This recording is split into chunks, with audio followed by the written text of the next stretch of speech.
I call this meeting to order. Can we have our announcements, please?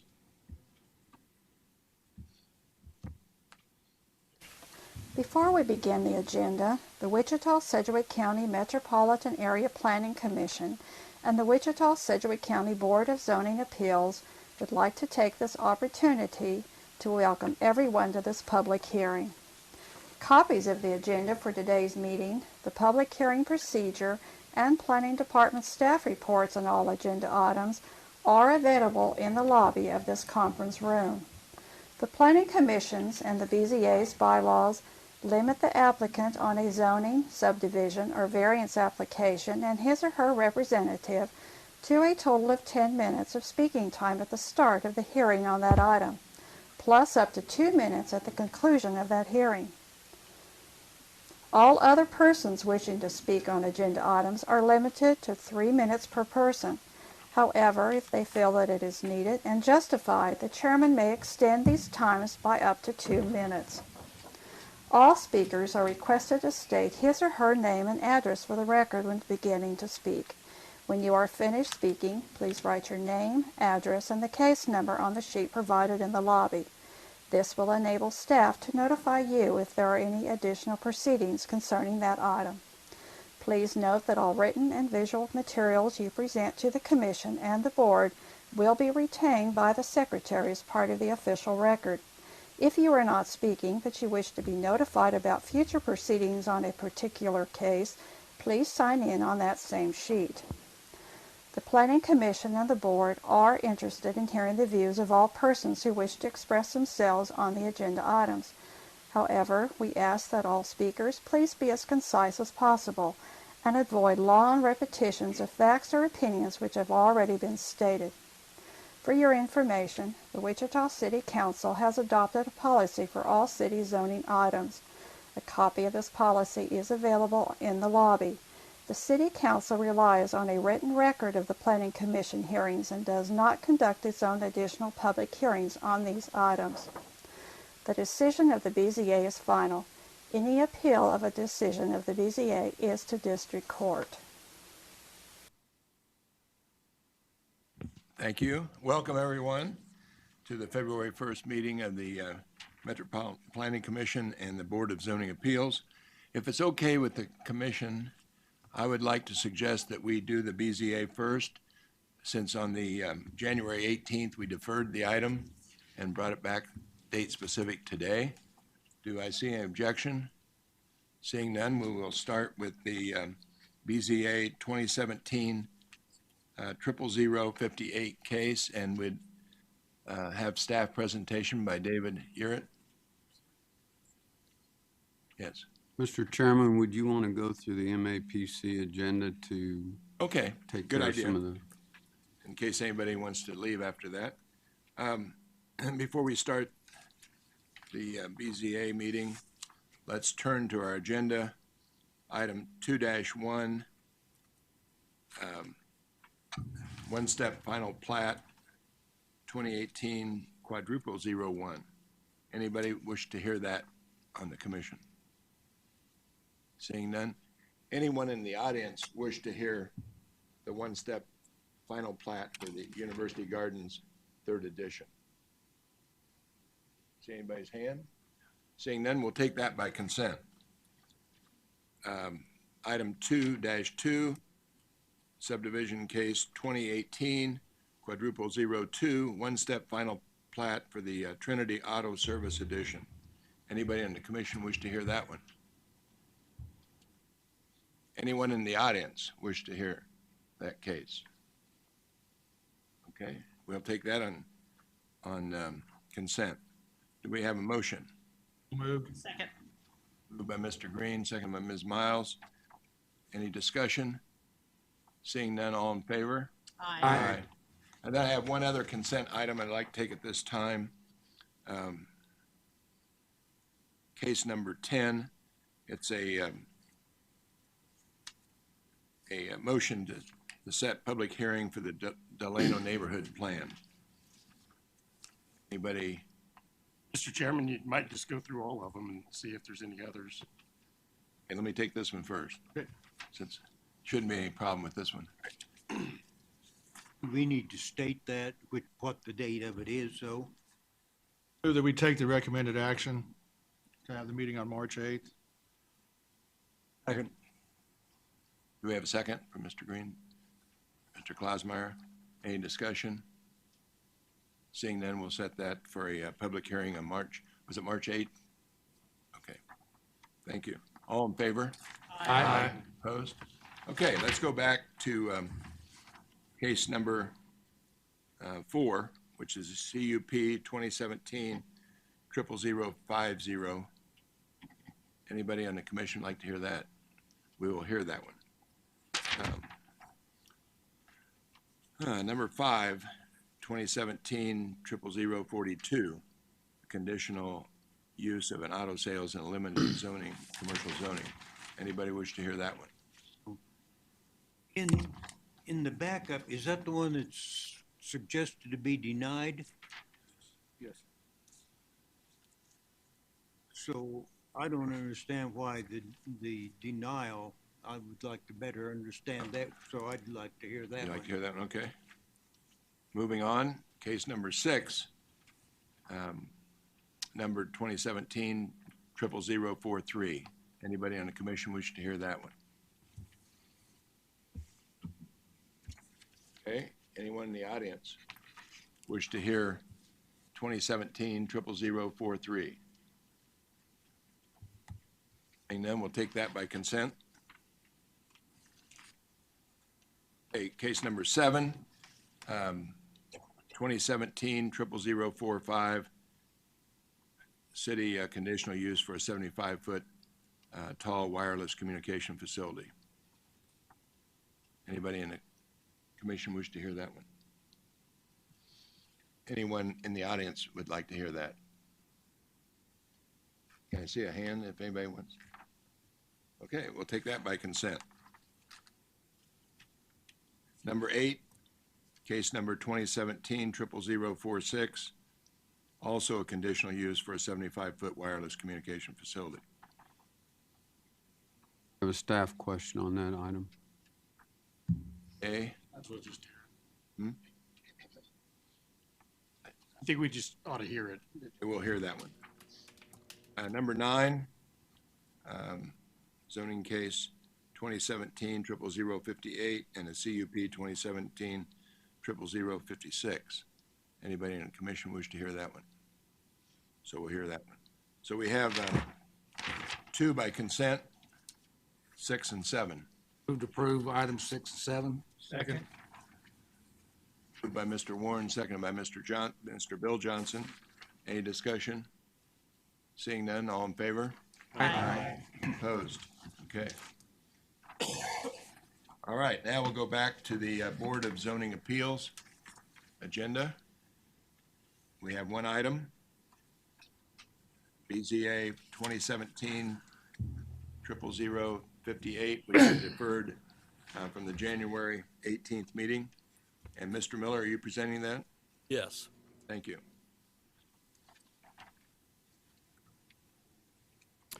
Dale Miller for the planning staff. This is a request for a variance to reduce the number of required off-street parking spaces from 38 to 26 on the property that's outlined in blue on the slide with the arrow pointing to it at the southeast corner of Vassar and East Central.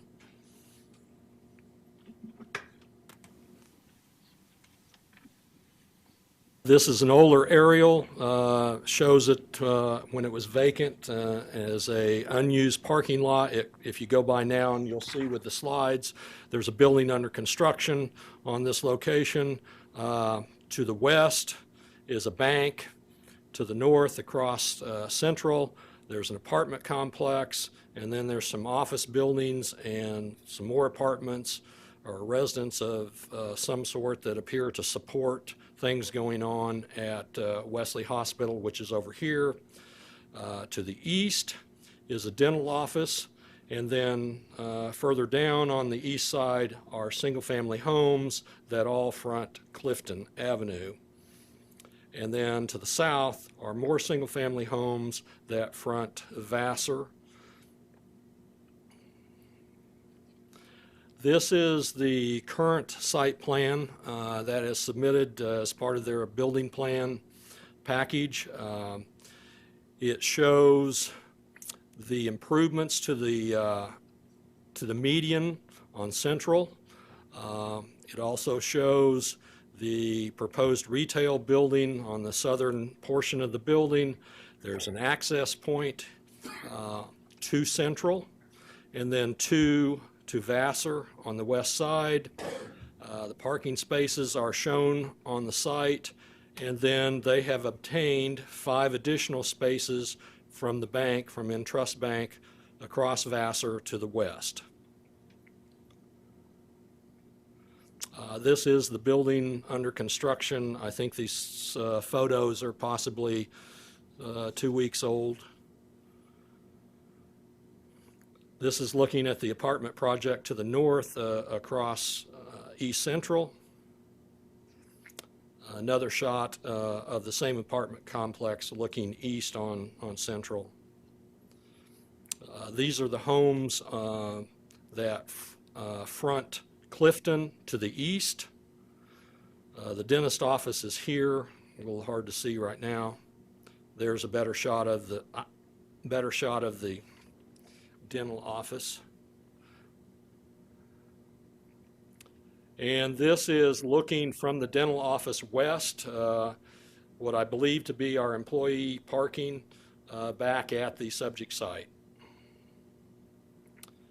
And this is looking down Vassar.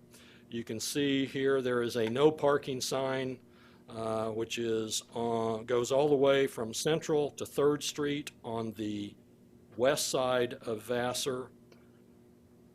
The east side of Vassar, which when I wrote the staff report, had mistakenly thought that they had just put up 2-hour parking limits on the east side from 9 to 4.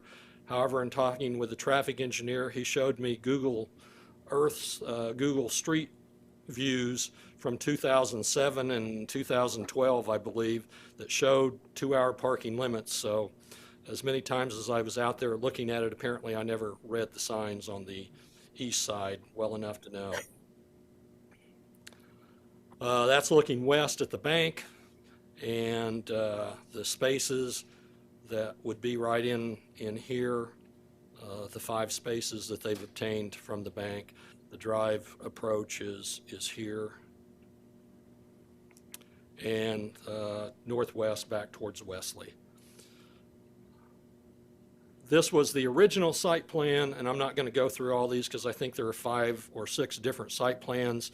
But this, the zoning to rezone this to a more intense use has been going on for a number of years, and there have been site plans submitted with some of the applications because they were zone changes. There was not a requirement for there to be a site plan. Some of them were site plans as a way to try and explain what was going on.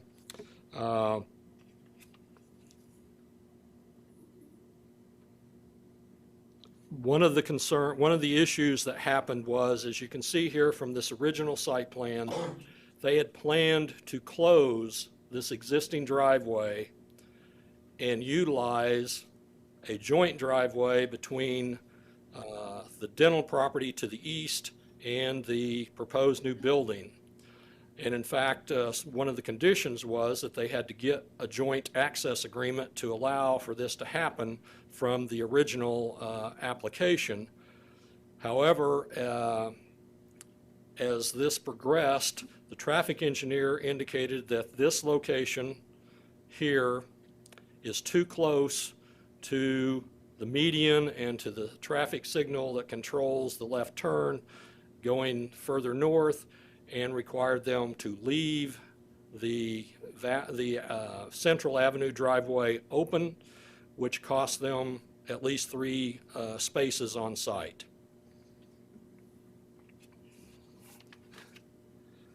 Staff is recommending approval of the request.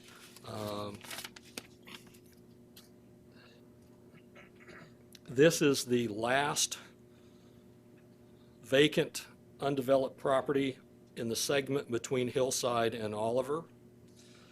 It's an infill site, obviously, which makes it more difficult to deal with. It's relatively small.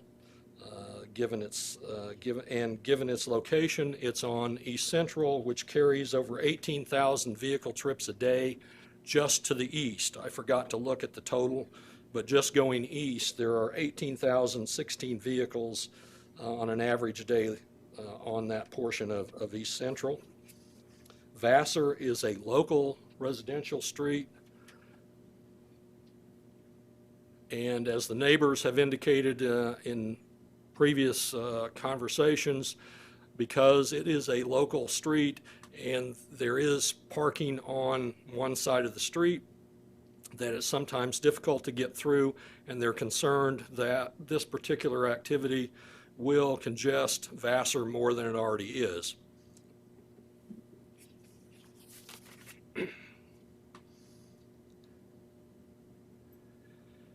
The hardship that staff sees that the applicant has is with the 26 spaces that he has,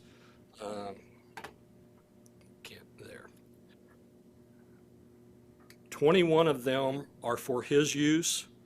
Part of the reason why we asked for it to be deferred last meeting was that we had found out that there was an agreement, a private agreement, to allow 5 of these spaces to be used by the dentist. And so that reduced the number of spaces that were available on site, but he picked up the 5 across the street, so he still has 26, which are sufficient to serve the proposed restaurant that will go in on roughly the eastern third of the proposed building. So he has enough parking spaces to open the restaurant. However, he does not have enough parking or any parking to serve the remainder of the space. And so, and because the variance, in order to get what he needs to go from the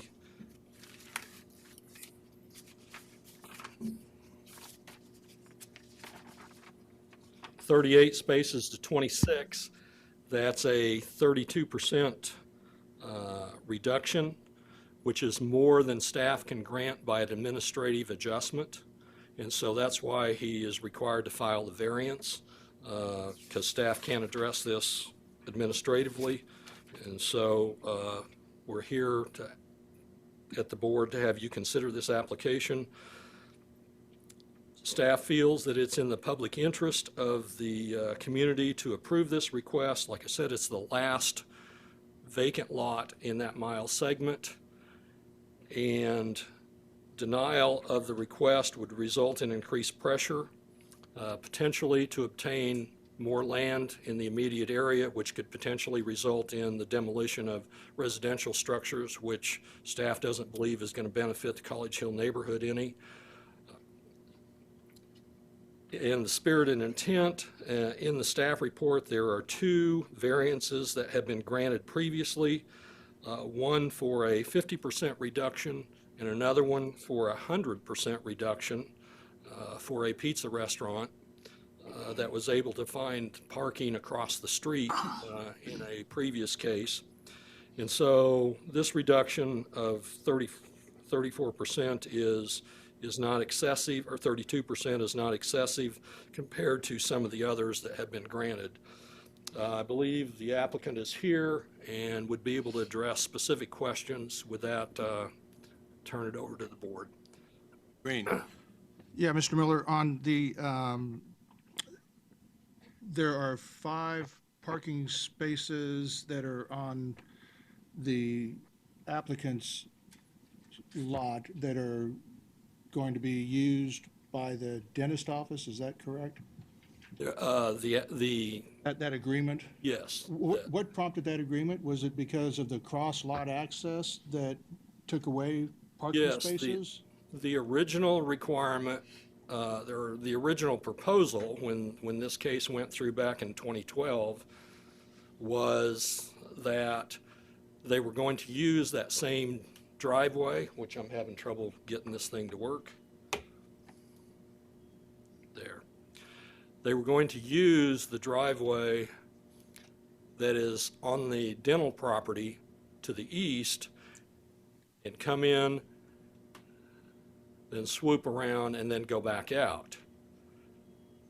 However, for whatever reason, they didn't get a decision, didn't ask, whatever it was, until fairly late in the process that action wasn't going to work because of its proximity to the median and the signal light that's already there. And so that forced them to leave this one open. And I believe they got the agreement with the property owner to the east because that was what they originally had in mind. And in order to make that work, they must have had to give up the 5 spaces, but the agent can explain that in better detail, but that's just my summary. So there's just one drive now for those 2 properties? Well, no, there will be 2 drives. There will be this drive off of Central to the subject property, and then the dentist will be able to maintain that drive as well. They'll both be there, is my understanding. Okay, well, maybe the agent can explain why he has to give up 5 of his parking stalls then. I'll let him speak to that. Mr. Johnson, you have a question for the presenter? Dale, is there a way to close that drive that's off the dentist's where he's got access to that other drive and gain them his parking spaces? We have the traffic engineer here, and I would let him defer to the decision-making on how they got there whenever that's appropriate. Thank you. Do you want that now, or do you want to wait till after the I can wait. applicant? Okay. Ms. Brown? Sorry.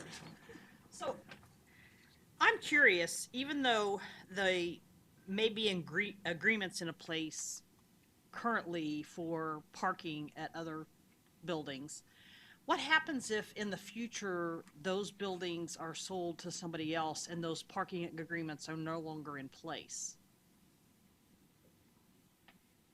I'll let the applicant speak to it, but in reviewing those, I believe they run with the land for the time limit that they are allotted.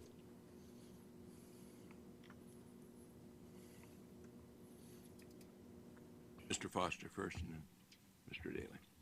Bill, I just had a couple, not really questions, just I think some updates of the 5 criteria in the staff report for the request. First one is under adjacent property. It states the PO requires screening and landscape buffering, which should minimize impact on nearby properties. However, if you look in the staff report, that's been waived by administrative adjustments, so that's an incorrect statement there. Then if you go on down further, it states a masonry wall is required along the south property line. As I understand from administrative adjustment, that's been switched to a wood fence, so that would be an update. Both of those statements are incorrect. Then another one would be if you look under the spirit and intent criteria, it states a 32% reduction of 12 spaces is not an excessive request.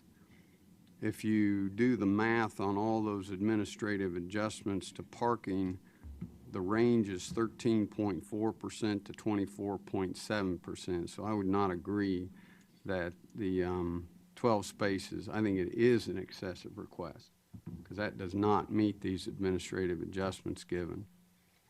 I think the report should be updated with that information. Well, the report clearly states that there were administrative adjustments, which we are limited to 25%, and that's the majority of the requests that were outlined there in the first part of the paragraph. Then it says 2 variances have been approved, so the staff report clarifies the distinction between a administrative adjustment and a variance. And the 2 that I referenced, the 50%, were both variances. I was just showing that administratively we can adjust the number of spaces. We've adjusted those total numbers much larger than what's requested. Now clearly they're more than the 25%. There's no argument about that. I was just trying to show the range of numbers that have been granted. On the screening, they are required to have the masonry wall along the south. They are required to have a landscape buffer. It's doesn't have to meet code. Then on the east, they're required to have the wooden fence, and they are required to double up on the number of trees, 1 per 20 feet instead of the 1 per 40, for clarification purposes.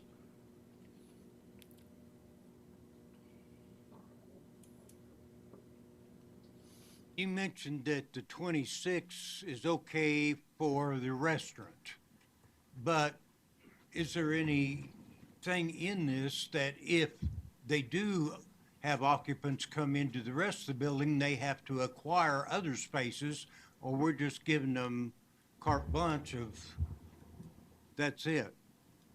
If the variance is approved, then they would only have to have 26 spaces for the entire occupancy of the building.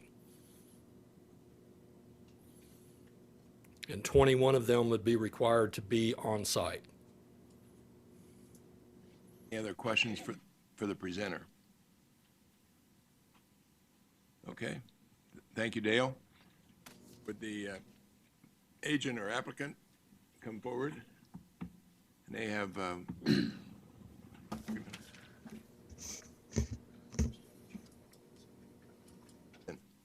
you have 10 minutes. State your name and address, please. Yeah, thank you. Paul Gray. I'm the agent. I'm the agent for the applicant. My address is 2024 North Woodlawn, Suite 200, Wichita.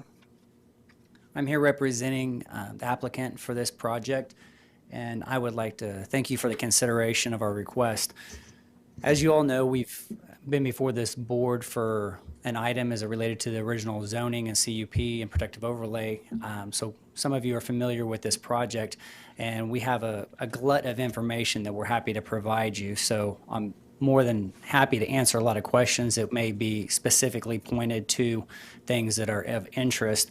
But one of the things I wanted to note, just in reference to the prior questions, originally when we first came before the MAPC and into the city, we did have a location of the entrance to the property that straddled the property line between our Vassar site and the site for the doctor's or the dentist's office next door. In that arrangement, we had to reposition the dentist parking spaces up against this building, which created a net loss of parking for him at that time. And through that negotiating process, it was agreed to allow him to have usage of 5 spaces on the building that we have under construction. And so during that was where the 5 spaces came from. It was to offset the loss that was created of having that access.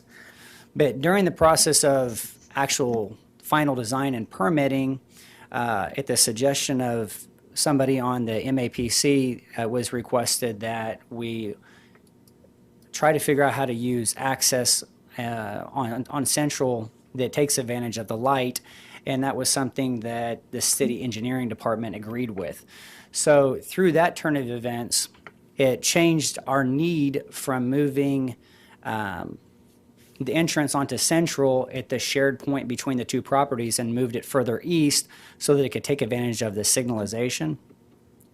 Through that process, we had more discussions and about parking, and then during that time we obtained a tenant, a restaurant tenant, and that's where the overall parking quantity came into question. So through that entire discussion, we worked with city staff trying to figure out how many parking stalls we needed. At the time, we went out and we sought 5 additional spaces from Interest Bank, which they're allowing us to use under agreement. But through this entire process, all that did was offset the 5 we let the dentist use. So we have 26 physical spaces on our property at this time, and 5 that we can use next door at Interest, and the loss of 5 on ours for the dentist. Well, as this project evolved from the original concept of sharing a parking lot, now that we do not have to share a parking lot, we have our own entrance onto Central, and the dentist currently has his own entrance.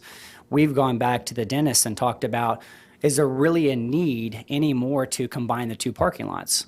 And at this point in time, we do not need to. We've reviewed the site plan with staff, and that's the site plan you see here that eliminates the cross-access point between the doctor's parking lot and ours.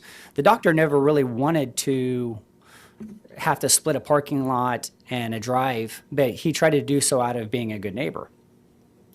But now that we've eliminated this drive between the doctor's parking lot and our parking lot, it restores his ability to have all of his parking spaces.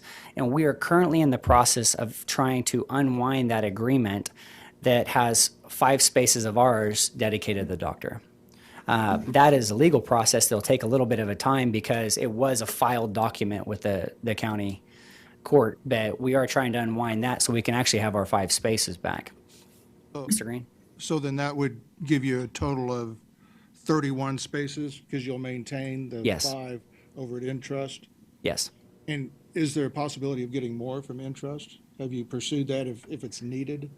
If it's needed, we have the opportunity to go and ask for it. But this is one of those situations where, because this is a unique project, I mean, this is one of the oldest neighborhoods in town, the only vacant site anywhere in the area that can be built on. It has its own dynamics. And as you've seen just in the way the site plan has changed and evolved, and each time has continually gotten better, we think it's beneficial to see what our ultimate need is. One thing, there's this assumption that we're going to fill up this parking lot continuously. Everybody talks, you know, there was a lot of conversation out there in the media. There were letters written to the city council. There's letters written to you. There was people on Facebook. The Cake News did something, the Wichita Eagle. And the concern that continuously gets cited is Clifton Square. Everybody's concerned, don't let this become another Clifton Square. Well, this is nothing like Clifton Square. I've spent some time, me and my staff have traveled around the various different restaurants of this brand throughout the city of Wichita at lunch and dinner on random days. And we've also gone and visited Clifton Square at similar times. A couple of dynamics between Clifton Square and our property is Clifton Square has 58 parking stalls in their parking lot. They have 22,000 square feet of space available for lease, 3 restaurants, 2 entertainment venues, and 8 businesses. So a total of 13 tenants in this facility and 58 spaces splitting that up. Additionally, all of their restaurants are sit-down restaurants. None of them have drive-through access. So everybody that goes to Clifton Square to eat or to enjoy the services of the businesses there have no choice but to park and stay. Our site has 26 spaces, which is just slightly less than half of what Clifton Square is. And I'm just talking about the physical ones without attributing the doctors and interest banks, but 26 parking spaces is only slightly less than half of Clifton Square, but we have just a little over 6,000 square feet. We're less than a third of the size of Clifton Square. And our restaurant, which is the entity that is causing the most concern, has a drive-through window.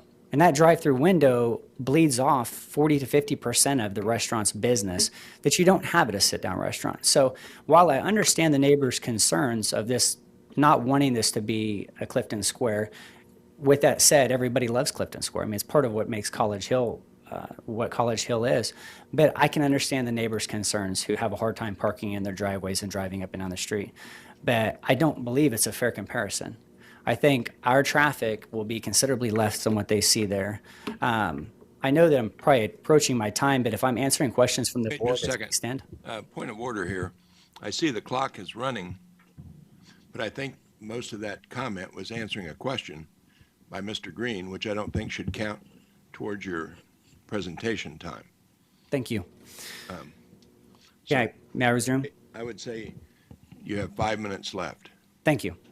Okay, but to conclude on that point, during the past several weeks, we've driven by Hog Wild, which is the restaurant that we're building at the site. And we've gone by at lunch, and we've gone by in the evenings. And bear in mind, this is the smallest restaurant in that entire chain, and of all of their restaurants nationwide that they have.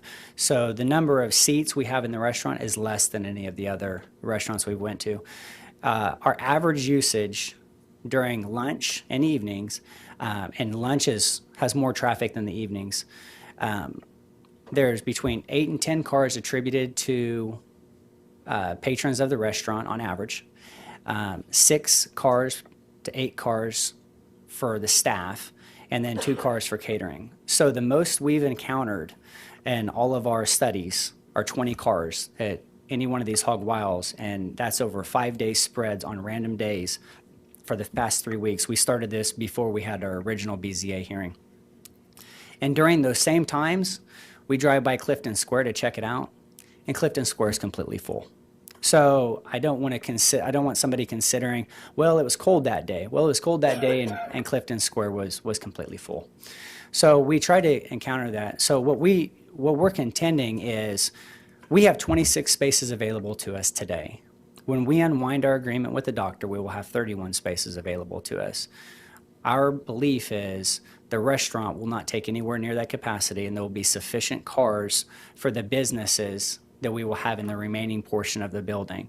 And if at that time in the future, we deem that it's necessary to get additional cars, as being good managers of property, we'll go out and we'll seek additional parking spaces from our partners around us and our neighbors around us. But to arbitrarily dictate that we need to do that today when we don't have a full assessment of the demand will make it incredibly challenging for us to move forward in filling those tenant spaces there. Because as of now, I have enough on paper to be sufficient for the restaurant. But until I have the ability to go out and utilize the building, it'll make it challenging to really ascertain what the need is. So with that, I stand for any other questions. I hope I sufficiently answered the ones that came up over why we have an agreement with the dentist and the fact that we're unwinding that agreement because we no longer have cross-lot access between the two properties. Any other questions from? Yes, ma'am. So what is the length of the agreements that you have for parking? My agreement with Intrust Bank is a licensing agreement. We have a license to utilize their parking spaces for so many years at a rental rate, which can continuously be renewed in the future. So How many years is that currently? right now it's for 3 years. And then I'm curious, will those parking spots at Intrust be labeled in some way? I'm just curious whether people will, they like to park as close as they can, whether they'll park on the street as opposed to walking across the street to park at Intrust, unless that's specifically labeled or... We will not label the parking at Intrust because I don't think that would add value because somebody would already have taken the decision that they were going to park an Intrust parking lot. We can label the parking in our building and direct traffic that overflow traffic is to be placed over in that parking lot. That's how you would direct traffic. It would be the people that would come into our restaurant and center, and they would be directed over if they need additional parking. I hope that answers your question. Thank you. Mr. Richardson. Mr. Graywood, is there a way that you could encourage your tenants to have their employees park at Intrust? I mean, it seems to me that'd be a better way to do this.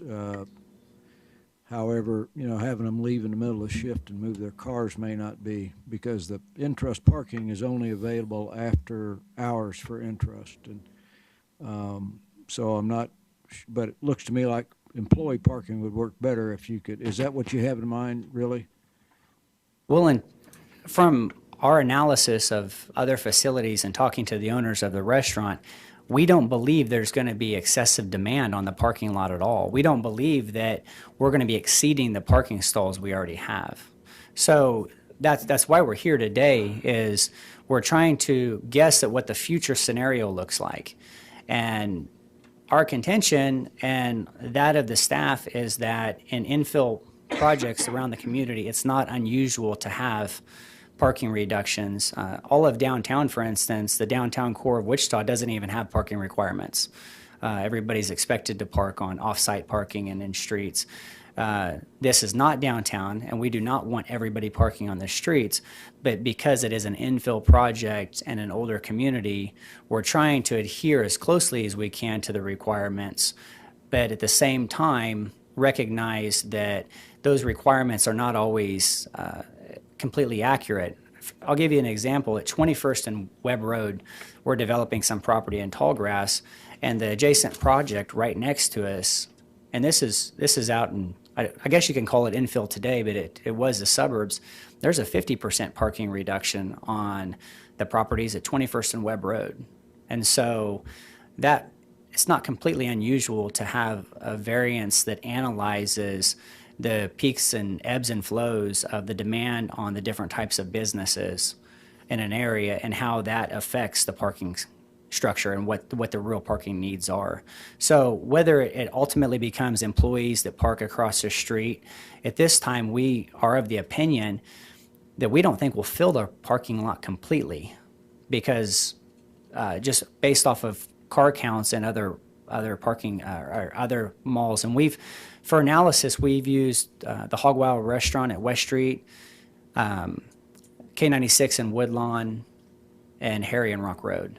So we try to get a diverse group of their locations to see what their daily lunch traffic was in relationship to their evening traffic. And bear in mind, these peak traffics, those times center around lunchtime. It's only for about a 2-hour period, and even then, those parking lots have less cars in them than what our total parking count is in our parking lot. Any other questions? Mr. Daly? So if it doesn't happen to what you expect that there wouldn't fill, would you be willing to have a condition on this that if at any time that it caused a problem or it was evident that you needed, you would either come back to the planning department or to the BZA and get it realigned and say, we're going to get more, or you're going to be shut down? Legal, is that even feasible? Personally, I don't know how you would determine, it would be so subjective as to what would be a condition to require them to come back. I don't think you could do that. So if they're parking on somebody else's lot that they shouldn't be, and that those people, like if Interest, if they took over 10 places, and Interest says, we don't want you there, and they could report it, and Put away. then it could be reconsidered that they didn't uphold, and he's guessing, he's making estimates by looking other places instead of that place. Mr. Bill Johnson? This question's for Dale or staff.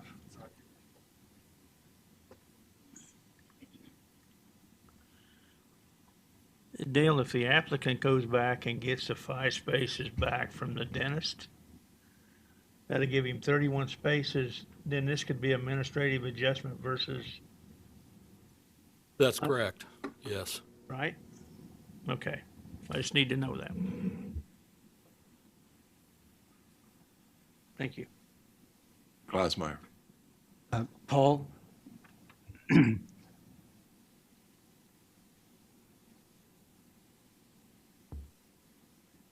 Thank you for waiting.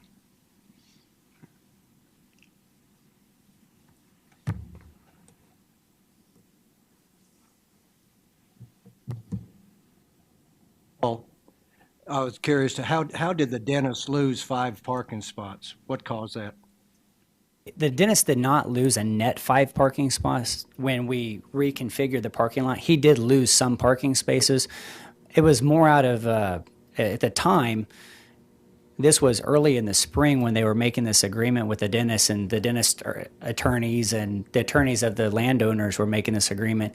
It was a consideration of the dentist being inconvenienced is what it came down to. The dentist didn't really want to make a change to his parking lot. The dentist was satisfied with his property the way it was, and I believe it was part of the agreement between the dentist. In addition, the dentist had asked for some other things to be, some improvements to be made onto his property. All of those, I believe, were consideration of the dentist agreeing to grant this access. You bought some property from him for this? I mean, We did not. There was no exchange of property. When I say consideration, the dentist had no, there was nothing forcing the dentist to make an agreement with the property owners to split his property with a driveway on the property line, because that driveway that was originally proposed to be there was half on his property and half on this property. And consideration to get him to make a decision that he was not bound to make, he was given the use of 5 parking spaces. At that time, and even through this whole process, no one ever considered that that was going to be a detriment to the project. And now that we've closed that gap up and the dentist is able to keep his parking the same, we're working with the dentist now to try and unwind that agreement that gets those parking spaces back. I think, Mr. Gray, what you're saying is that this was all about consideration because he actually gained parking spaces by splitting the entry with you. A net gain, yes. Yeah. he's over the limit anyway, the way it looks. So I think we had a clarification by Mr. Miller. Yeah, I want to follow up with Mr. Johnson's question. From a procedural standpoint, if he was able to get the additional spaces and go to an administrative adjustment, anyone that felt they were impacted, aggrieved is the word used in the code, could file an appeal, which would then bring it back to the Board of Zoning Appeals for the board to decide whether staff had appropriately used the administrative adjustment procedures. And so that was part of the reason why the variance route, once the numbers seemed to make sense, that way this thing finally comes to an end one way or another. Mr. Miller, since you're up at the podium, could you respond to Mr. Daly's question about what he was suggesting that we ask the attorney? Do you have any opinion on that? I don't see a practical way on how to implement that. Well, if a neighbor complained, they're blocking my driveway, parking to that restaurant is blocking my driveway. Something like that is what that they, okay, you aggrieved, if you have an agreement from a neighbor. Brian can speak to that better than I can, but that's different than a zoning violation. 911 if there's blocking a driveway.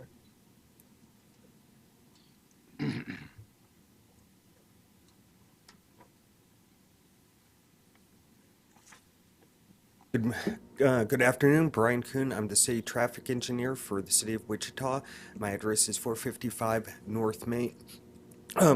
Currently, we have ordinances in effect that it actually criminalizes blocking people's driveways. If you park within 8 foot of the straight line extension of a driveway, that car can be cited and towed. So we already have a way to address that. The probably bigger concern is legal parking that would extend down Vassar. One of the reasons that the signal was used rather than closing that and sharing the driveway is that this should push almost all of the traffic along Central coming in and out rather than using Vassar, which would be illogical to use. So we should see an actual, for this size of development, we should actually see most of the traffic staying on Central, and that was the purpose.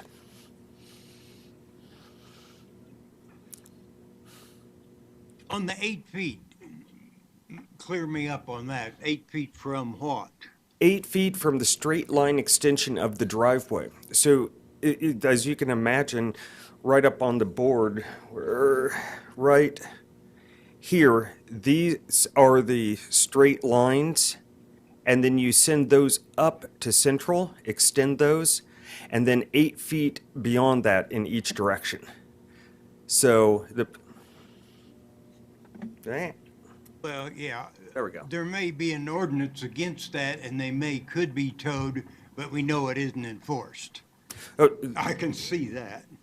Yeah, WPD vigorously enforces the driveways. If driveways are blocked, WPD will come and cite that. That's actually much more priority than just a violation of a 2-hour no parking zone. Okay, somebody had a question for the traffic engineer before, and I asked them if they could wait. Who was that? I was just curious, when you were looking at this, if the dentists were involved in any of this discussion, why that approach that's on both pieces of property couldn't be closed, where all their traffic would go out to the drive that would be on the applicant's property, and have additional parking, which would even control that parking more so than it is the way it's going to end up being if it's approved. I apologize, I didn't hear all of that. I think what he was asking was would it be possible to close that entrance and add more parking?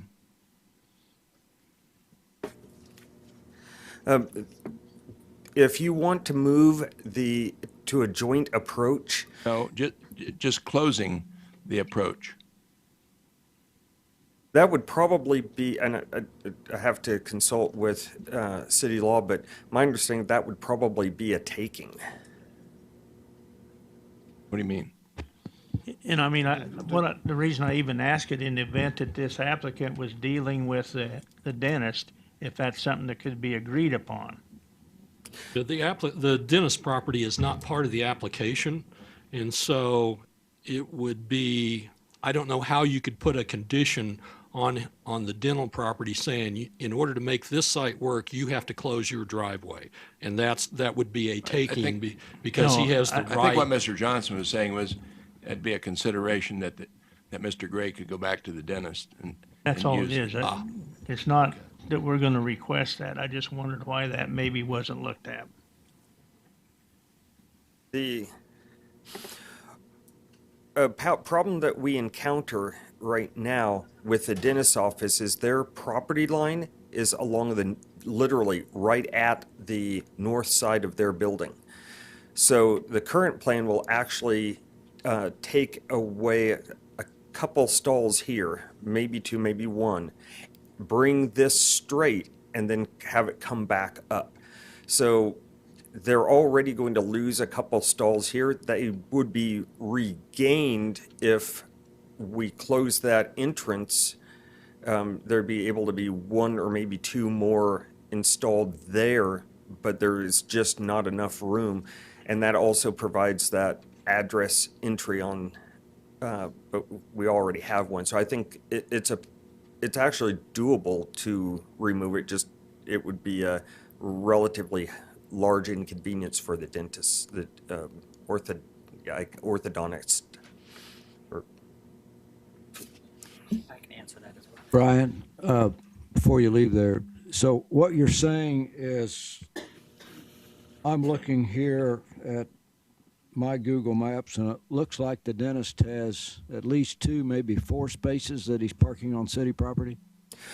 That's correct. We were actually unaware of where the property line was, and as this project came before us, we recognized that they do not have a use of right-of-way permit for those 4 stalls, and that's something we'll be addressing administratively. Thank you. Mr. Foster. If I could, I'd like to respond to the question about going back to the dentist and closing his access. We researched that option and actually designed a scenario, one of the site plans that we did. There's actually a greater reduction. By the time you get in and you have all the cars turning, there's even less parking stalls available between the 2 combined parking properties to do that. And you have a gentleman who really just as soon everybody leave him alone. Wonderful. Thank you. I have a question. Mr. Foster. Brian, if you would clarify, Where are we at right now in terms of this application? Is it going to have cross-lot access or not? Currently, it will not. And there's the way the dentist's parking is aligned in order to get cross-lot access, they would probably lose 3 stalls. Okay, so the way it stands now, what we're considering, there's no cross-lot access. Okay, thank you. Mr. Richards. Well, it's a question, I'm sorry, a question for Paul, but unless we're through with. Yes, sir. Paul, do you feel comfortable enough about unwinding this agreement to make it conditional on the approval here, that you can get that unwound? And I think that solves a lot of questions, says you'll get 5 spaces back and not have to worry about the interest. Well, there's 2 things to consider. One, do I feel comfortable that we can unwind the agreement with the dentist? Yes. Secondly, as far as making the board's decision, obviously the board being an independent body can take and choose whatever action it wants.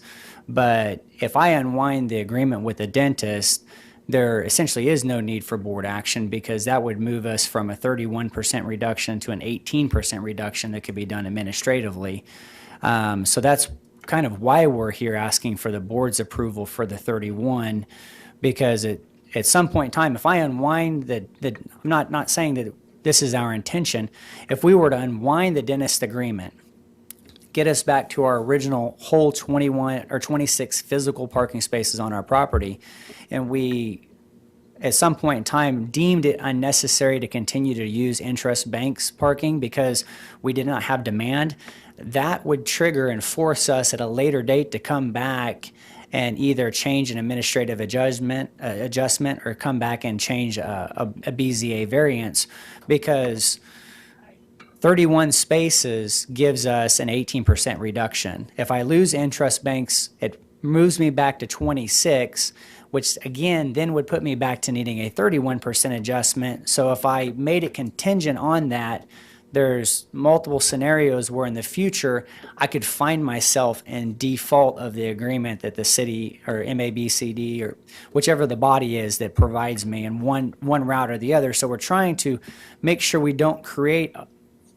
want to create additional future problems is our goal through this. But to take that just one step further, somebody had asked me the question of, could we go back to interest and ask for more spaces, or could we go across the street and ask for more spaces? As a good property owner who has a good reputation across town, we own properties in every corner of Wichita, including Delano, downtown, Old Town, Northeast, Northwest, South Wichita, all throughout the city. We've got a good reputation of taking care of our properties. If we find that there is additional need in the future for parking, we would at that time go and seek alternate agreements with our neighboring properties to see if we could get additional parking.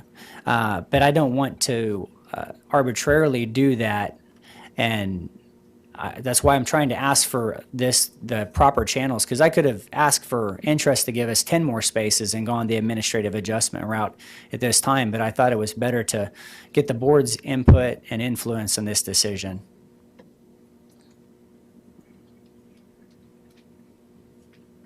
Okay, seeing no more questions for the applicant. Thank you, Mr. Thank you. Gray. Now we'll go to the public. Anybody in attendance like to speak on this item? You want me to ask that? Just out of curiosity, it's been mentioned by one of our board members, how many people intend to speak? At least 2. Let's start. 3. Let's start.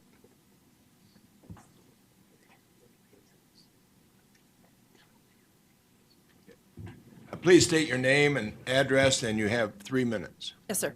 Trish Heilman. I'm at 139 South Fountain in College Hill. A lot of new information here today, so this has been educational, and things that I didn't know even yesterday. Unfortunately, I could have prepared differently if I had known. Some of the things that I heard that were interesting is Paul talked about the employees at the restaurant. he is very sure that they're going to have plenty of parking. And I wish I was as sure in him as he is. So we have seen time and time again in College Hill where businesses don't have enough parking and it affects our neighbors. And it's not just Clifton Square. It's the Wine Dive. The Wine Dive started very small and then grew and grew as a restaurant. And now we've got people parking from the restaurant all up our neighbors' yards, and I hear about it. I just got an email from a gentleman who moved into College Hill just over a year ago. A while back, Dempsey's Biscuit Company opened up and brought great business. See, we love our businesses. He loves the restaurant, everything about it. He does have a problem with their employees parking on our street. The street of Oaklawn Avenue has been taken over by the employees. 8 feet we're supposed to park from driveways. If you go down a College Hill street, there aren't many spaces 8 feet, between driveways. So it is difficult to legally park a car on a College Hill street, but people still do it quite a bit. So what we're asking for as a neighborhood is please take these issues, what we foresee as a potential issue of not enough parking here and people choosing to park, especially employees, up our neighborhood streets, and asking for the BZA to say, Paul, please get parking north of Central. Why I don't like the Intrust spot is that's only Saturday and Sunday. Intrust only is allowing Paul to use their spots after their business hours. They can't leave their building until their parking lot is clear. So they can't let anybody park there until after 6:30 at night, Monday through Friday. It's worthless to the employees or the people who are dining there Monday through Friday. It's only a Saturday, Sunday solution. We'd like to live in our houses all 7 days of the year. So that's one big thing. We'd like full-time parking to be made available. And honestly, we fully concede that if Paul's right, and after a year, after 2 years, and we see the traffic, because it's not just Hog Wild, it's 3 more businesses with probably 2 employees each. That's six employees at Hog Wild is what Paul stated. That's 12 employees taking up 26 spots that I just found it, got back from the dentist. Woohoo! So, I can't see my time. I don't know. I'm finishing Your time is up. Do you need more time? We'll start with another minute. Thank you, sir. I'll try not to ramble. So it's 12 employee spots, 26 total. That's 14 spots for people who attend the restaurant, and then 2 catering spots. What you see is it's not just easy peasy. There's going to be plenty of parking. We're concerned, and we have, I think, a justifiable reason because we've seen it happen time and time again. Here we're talking about a new development, not Dempsey's Biscuit Company, the building's been there forever, the parking's been there forever, and now it gets popular, Clifton Square. We can't do anything about those things, or I wish we could. Here, we've got a new development. We've got the opportunity to set things up correctly. Let's please ask this developer to make it right for the neighborhood and to obtain parking north of Central for his employees so that customers can use that lot and not park up, the employees parking up in our neighborhood. Thank you. Does anybody have any questions for me? Yes, sir. Mr. Blick. Can you show me on the map, are you one of the adjacent property owners? Are you on that map right there? I'm not. I'm the College Hill Association president. Oh, okay. Some of our adjacent property owners, actually the flu has hit most of our people that came to the February or January 18th meeting. We've got, and I've got letters from them. I've got next door posts, printouts. This is a lot of neighbors, it's not just me, are very concerned about the parking in this lot, that it's not sufficient. Thank you. Any other questions? Thank you. Thank you. Next speaker, please.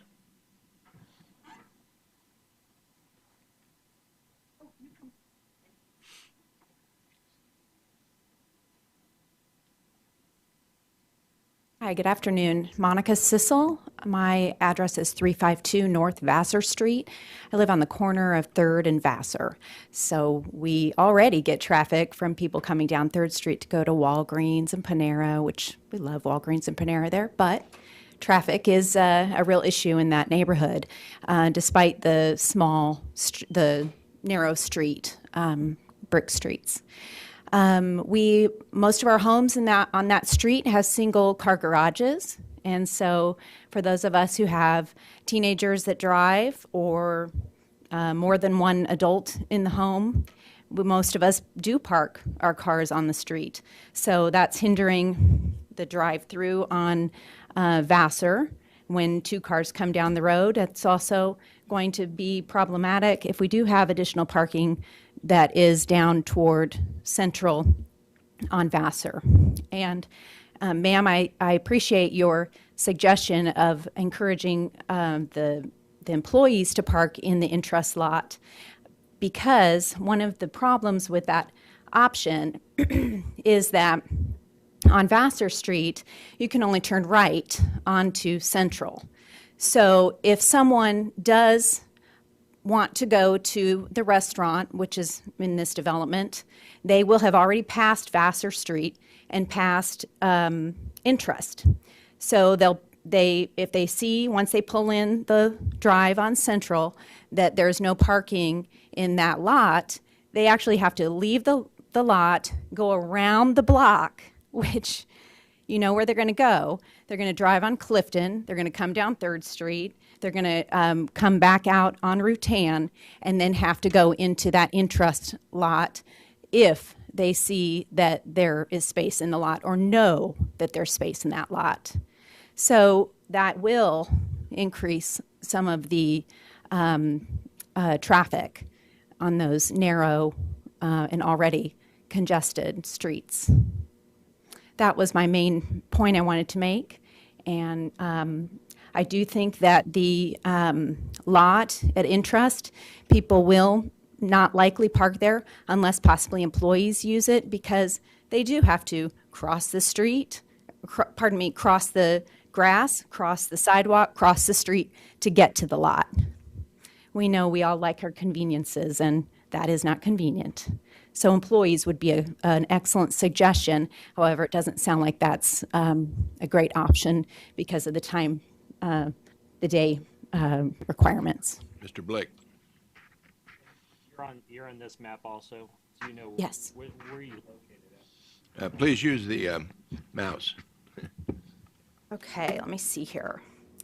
Vassar, is that 3rd Street? Somebody confirm that? Yeah. So this is us.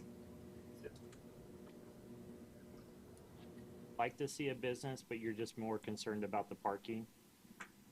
I do believe that is one of our main concerns. Early on when we discussed the option, we actually talked about putting a dead end down at the Central and Vassar opening. Certainly, we all love Dempsey's and Ziggy's and the walkability of our neighborhood, and love to see more of that. So definitely, I don't eat meat, so opportunity of having hog wild down the street doesn't really thrill me. But yes, I think that everybody is open to that now that development has changed. Yeah. Other questions for the speaker? Thank you. Right. Thank you very much. Next speaker, please.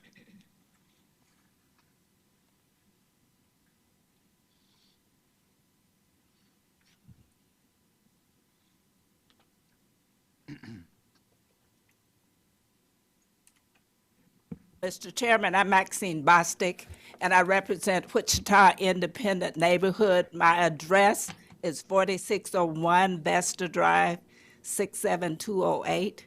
And thanks for letting me speak. James, our president, is sick today.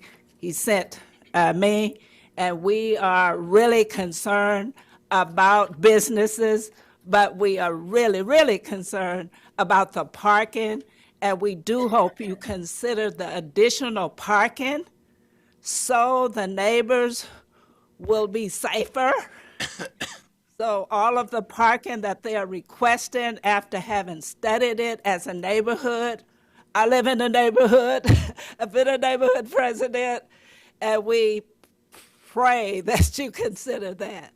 The next thing, I sat and I considered as a person who goes to Intrust, that it really would be more convenient for the employees to park over at Intrust because of convenience.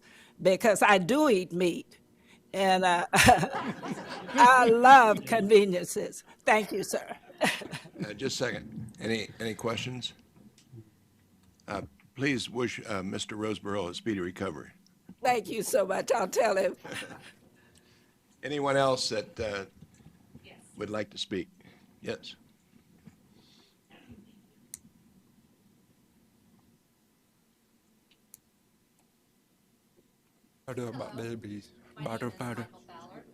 Let's switch. Oh, I'm sorry. No, I can stand behind them. Hi, my name is Michael Fowler. I live on 409 North Vassar. As you see here, right there, I can tell you for a fact there's only 3 places that are available after we park there. Because everyone on the street in that area parks their cars there. So there's only, after that, there's only 3 places available. Thank you, that's all. Any questions? Okay, anybody else that'd like to speak? Seeing no one else, we have time for a 3-minute rebuttal. 3 minutes. 3 minutes. That's Dale. Again, Paul Gray for the record, agent applicant. 2 minutes. I appreciate your consideration. A lot of things have been brought up today. And I think the biggest concern among the neighbors is they want to be able to access their homes. They want to be able to access their streets. No one has a crystal ball. All we can do is do the best job we can of assessing what we believe our need is. And that is more deliberate action than just following prescriptively what the code describes as needed by every business.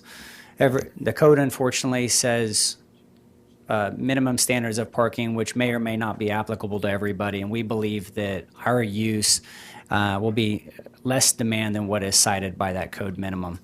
Additionally, as being good neighbors and good property owners, if at some point in time in the future we deem that our parking is insufficient, we would seek additional agreements with our neighbors outside of our property lines, such as Intrust Bank, such as working together with the dentist to see if there's a use there that we could come to. But it's hard to do that at this stage when we don't know that those needs are directly necessarily need to be met. Additionally, we can't proceed with the full construction of our building until we have either some form of variance or a long-term solution to our parking. So we have a building at this stage that we're allowed to build and have one tenant placed in it, and we have space allocated that we can't build out. We can't find tenants for until we come to an agreement. So that's the need for us today, is to settle this in some manner that allows us to proceed with the construction and filling up of our space. I stand for any questions that you may have. Yeah, Mr. Gray, there was a comment made about your agreement with your parking arrangement at Intrust. Yes. Is that, like the speaker said, Saturday and Sunday only? No, it's outside of business hours. Okay. The bank, the lobby at the bank closes at 5 o'clock. The bank is open until noon on Saturdays. We believe that, our additional traffic, if we were to have those overflow needs, they're going to be in the evening times, or they're going to be the weekends and so forth. But again, the dentist next door, his hours are kind of counter to our own operating hours. They only open till noon on Friday. They're closed over the weekends. They close at 5 p.m. There's other alternatives out there other than dictating we follow the normal prescriptive measure that's in the code for when you develop fresh sites. So that's why the code, and that's why the spirit of the ordinance and the law allows us to ask for variances like this for situations such as this, on projects and properties such as this. As much as everybody, were considered developers for this project, the people who own the property, that own this lot that I'm building this building for, they've owned this land for 15 years. They bought this quite a while ago, and it's only been up until now that the economic conditions were conducive enough for them to actually build this building. So our property owner has been in the business in the neighborhood a long time. Thank you. Second. Mr. Blake? I'd like to make a motion to approve staff's recommendation. A second. I don't think we're done with questions yet on the rebuttal. Mr. Foster? Mr. Gray, I just want to thank you for helping to clarify a lot of these parking questions. And I also want to thank staff for their deferral on this, because there's a lot of information to bring to light here, and you've done a good job on that. Thank you. Thank you, sir. Any other questions? Ms. Miles? I just have one more question. So I know that you compared the parking needs for this location to other locations around town, but I guess we all know location is really important. So have you done any comparisons of some of the other restaurants along Central to see what their traffic is like?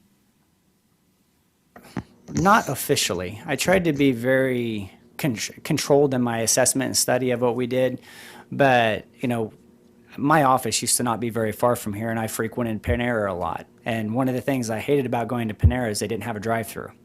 It was one of my favorite restaurants, and I'd go to Chipotle, and so it's really hard and difficult to assess a light comparison between some of those. Any other questions? Okay, we'll bring it back to the commission, and I think I heard Mr. Blick start to say something before I rudely interrupted. You're fine. I just make a motion to approve staff's recommendations. Second. Okay, Mr. Blick, motion, Mr. McKay, second. Now we have discussion. Mr. Foster? It's a question for staff. We've talked different scenarios relative to this, and we've, narrowly defined a certain restaurant and things like that. Well, how do we guarantee going into the future that that's going to be the scenario, that it's this particular restaurant, the timing's going to work, the amount of seating and everything like that? How do we know what could happen if this changed to a different restaurant? I think it's like any other zone change or decision that's made. You use the best decision that you can based on the facts that you have at this point in time and do what you think is appropriate. Second question is, has a final landscape plan been submitted for this and reviewed? Yes, there is a landscape plan. Let's see.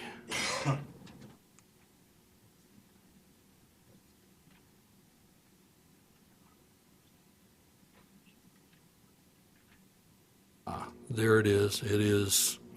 It's hard to read, but that was submitted August of 17. And so would approval for this be at 31 spaces? We would rely on the administrative adjustment, or is this particular, if we take the staff recommendation, is this being approved for the 26th? The variance is for 26. There would be no reason to do administrative adjustment. Well, I frankly feel the 31 is a better scenario, and also a condition to relinquish the cross-lot agreement so those 5 could be gained for this. I think that's Mr. Johnson, I thought, brought up a real good point of getting to an administrative adjustment is a better situation for this. And I think we need to work the conditions so this can get to 31 rather than down to 26, because that's just way too low on it. Just to finish up, I've got just a general comment. If you look at this from a review standpoint, all of these different elements related to site design have come back to haunt this site all these years. Whether it's the landscaping, whether it's the parking, just a whole host of things have made this tough to develop. And I think that's endemic with the infill conditions that are looked at. And so, again, I'll mention this infill committee, the importance of their job. I do want to make a comment, though, about the architecture. I think that has not been touched upon here, but frankly, the scale of this, we don't know what the final look is, but yet it's not in proportion to the neighborhood. You look at the endodontic service to the east, you look at Intrust, they understood the neighborhood. They got it right when they designed that building at a certain scale, used certain materials, used certain roof structures. A site plan review process would have helped this to be a better fit for the neighborhood. Anyway, that's more of a comment, but I think it's very important relative to these infill projects. Thank you.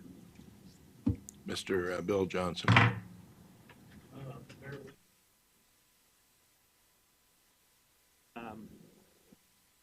I think John and I were on here the longest of anybody in here. I can remember when the property at on the corner of Central and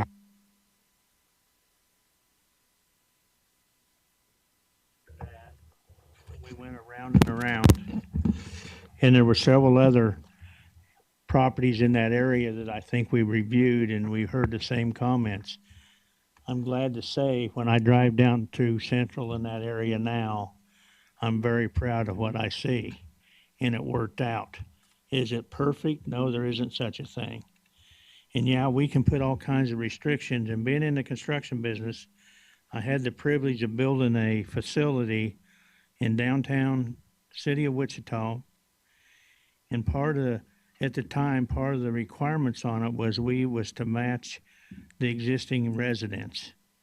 We were building a 90,000 square facility, and so when we got ready to do it and I come in front of the planning commission, I had pictures of 26 different homes, and I asked them which one I needed to match. So what we say and what we do, I think architecturally, parking, landscaping plans are important, but to try to pin it down to fit, it just don't work. So I'm going to support the motion. Any other comments? Mr. Warren. Dealing with infill projects are always difficult because you have the aspect of compromise, trying to come up with a new set of rules for an old property and an old way of doing things. And so you're going to have those kinds of difficulties. As we've been going through this, I live in Derby, so I'm trying to think, okay, we've got a hog wild in Derby, and I agree with Mr. Foster, business has changed, but they're as busy as anybody. It's a fairly typical restaurant. It's probably going to work for most of them most of the time. Is it going to work for all of them all the time? Probably not, but it's going to work for most of the time. The parking that we have available down there is greater than this, but the parking that is used will fit the numbers that are out there. Once in a while, you may have an hour. There may be some peak times when it's going to be difficult, but on a majority of the time, this will work. And so in the spirit of compromise, I will be supporting the motion. Any other comments? Mr. Foster. I have a question for Mr. Kuhn. And you may need to go to the podium, Brian.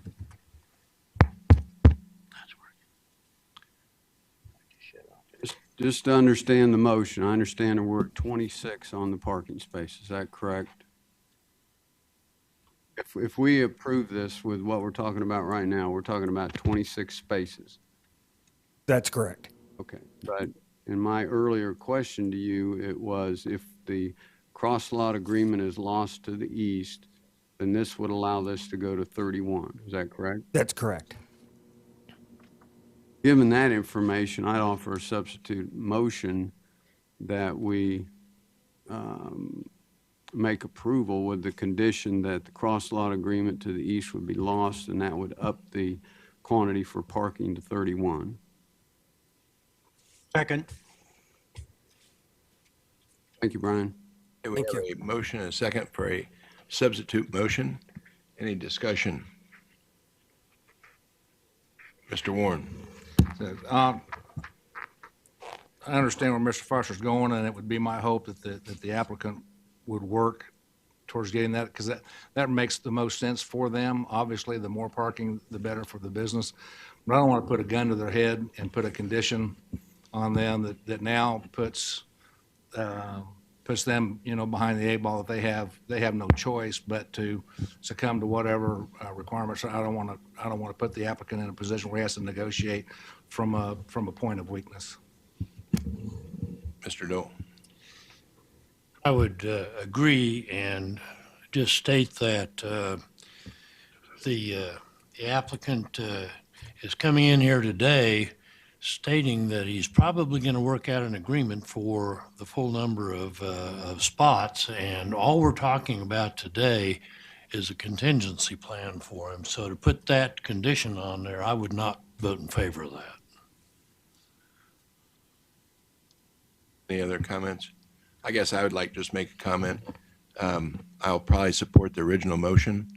I think it's unfortunate this has happened, but I think the financial hardship that would be created if we did not approve this would be pretty onerous on the owner. I think what he's developed here is going to be beneficial to the community in the long run as far as something that we want to see work. We don't want to see an empty building sitting there that couldn't work. And I guess I'm just hopeful that all the representations he's made today, he'll go back and try to get those worked out with the various parties in good faith. Thank you. So we have a motion, a substitute motion and a second. We will take it first. All in favor of the substitute motion, say aye. Aye. Opposed? Aye. What? If the yeses could raise their hand, please. 3. Motion fails. 9 to 3. Is that right? Yes, that's correct. So we'll go back to the original motion. Any more discussion on the original motion? Seeing none, all in favor? Aye. Opposed? Aye. See your hands. So 8 to 4 passes. Thank you. Okay. Next item. I close the BZA meeting, and we're back in session as the Metropolitan Area Planning Commission. Can't do everything. Okay, and we have the first item is item number 4, case number CUP 2017 0050. And who's presenting that? Mr. Dave? You're out. Yep. Thank you, Mr. Chairman. Dave here on behalf of staff. This is a case that was originally scheduled for a hearing back in December. Because of modifications made to the request, we republished and we're being considering today. The case today deals only with the amendment concerning what now is called Parcel 12A in the Chelsea Station CUP. 12A deals with only this portion of the property, which sits east of Broadmoor. We're south of 21st Street, essentially south of National American University. The original request included also Partial 11, which many of you will recall was amended last August and included apartment development that occurred on that property. It was originally proposed to be modified by reason of this request, and that was subsequently withdrawn, and this has been re-advertised just for consideration of this portion of the property. I also want to make a note for the record. The staff report makes reference to the applicant being FTH or FTF Holdings, Inc., and Chuck Greer.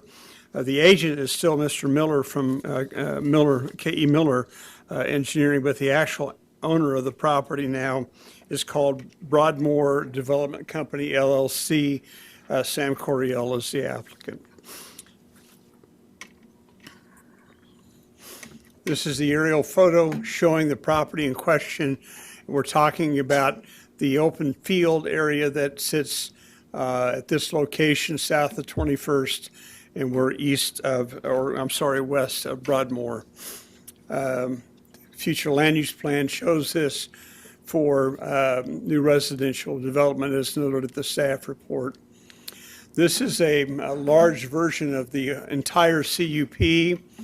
We're talking about the area at this location that currently is vacant. It's zone GO general office. This is a larger version of the site plan. I think that's been provided to you in the packet and shows the development. One of the conditions of the approval of the additional apartments in parcel 11 that occurred last summer was that it was a requirement that they provide a second means of access out to Broadmoor. This amendment achieves that. You can see the, and I can back up, the apartment project that was approved last summer is here. It will take access to Broadmoor through this location in parcel 11B, but now a new access will move up to our new parcel, and that access will come out onto Broadmoor as seen on the plan here. This proposal is adding 80 more units total. The large handout you have in the packet shows details of that.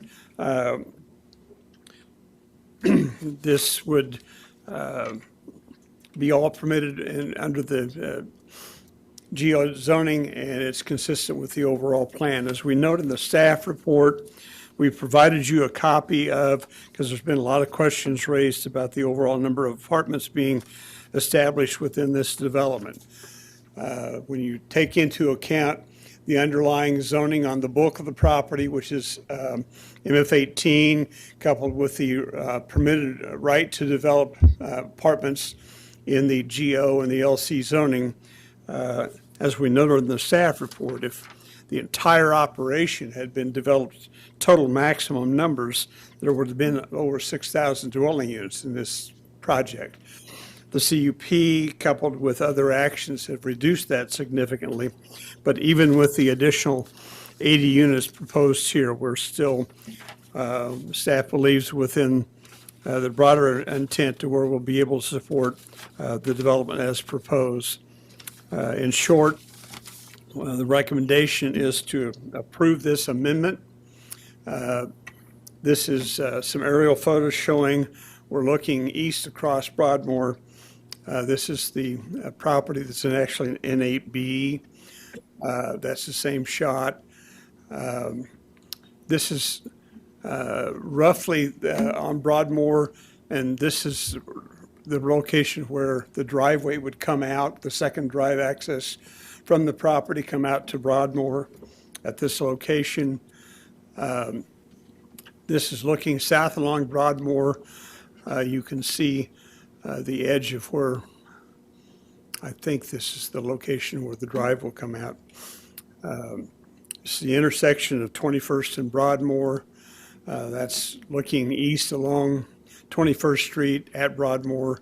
This is the driveway that turns into the daycare facility at that location.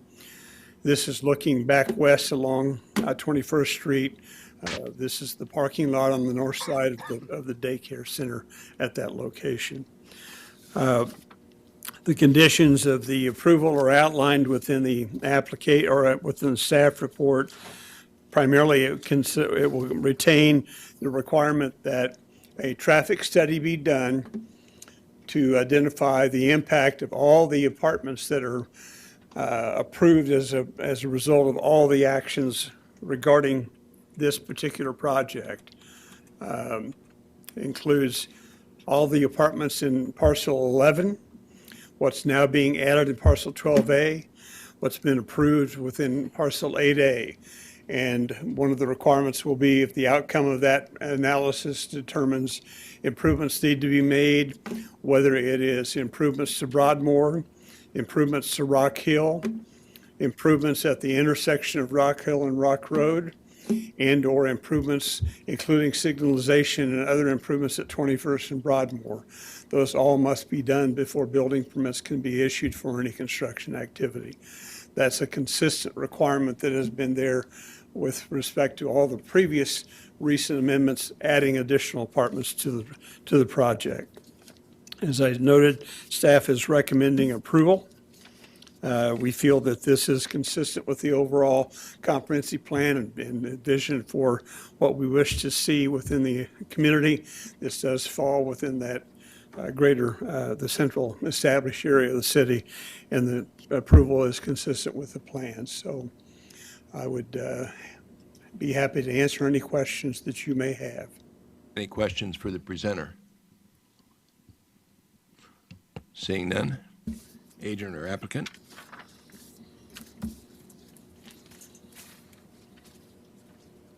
You have 10 minutes.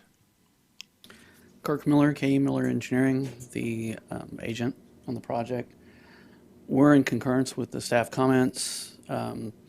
Like Mr. Yearout said, parcel 11 was approved in August of last year. This will be just a continuation of what was there, of what's already been approved. It'll be the same architectural style, same uses, pretty much the same thing all the way through.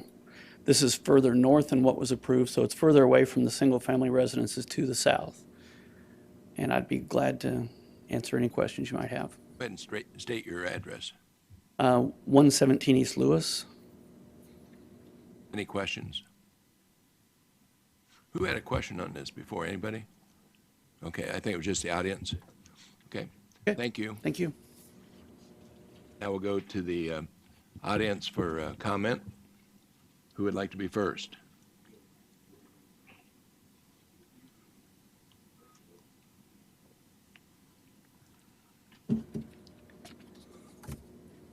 Thank you for allowing me the opportunity to field my comments to the commission, to MAPD. I would first like to open my comments by thanking what amendments or discussions surrounding the previous amendments have taken place. Thank you, Dave, for considering the mention of all of those. It was incumbent, I believe, to consider the impact of the commission's previous decisions insofar as qualifying the number of vehicles that will be added to the community, or that be moving through the community. And that is aggregately between the 2016 CUP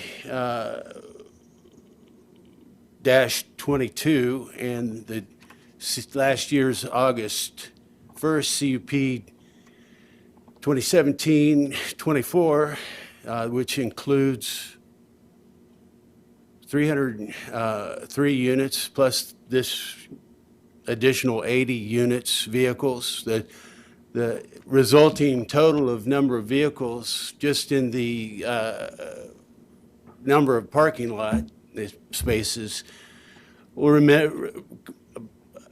approach upwards of almost 1,000, 872 parking stalls between the two previous CUP amendments. To this end, before I begin with what is needed and what Dave Yearout has, staff member Dave Yearout has addressed, I'd like to see someone or something done about the school buses that drop off and pick up students various times of the day. high traffic issues. When the buses extend their stop sign semaphores, that will also exacerbate the amount of or the level of congestion that these two projects will bring to the neighborhood. In addition to that particular issue, I'd like to, with respect to congestion, safety, parking, noise, the school bus loading zones, I'm going to drop with the property values. It goes without saying that the project does meet the MAPC requirements by providing two accesses. However, when considered with the previous Sundance apartment complex amendment, the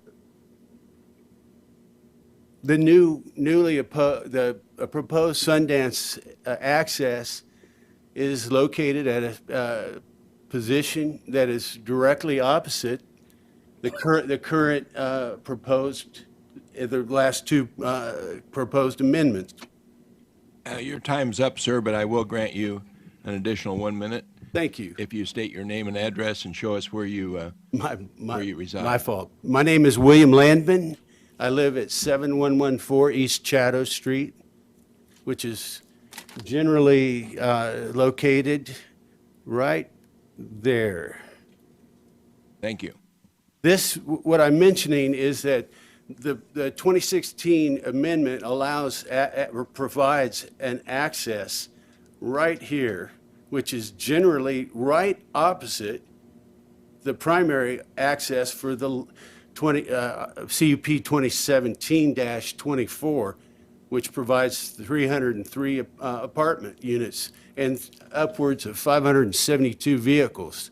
This 80 most current project will allow 252 additional vehicles to access Broadmoor south of where the school buses will pick up and offload at high or peak traffic hours.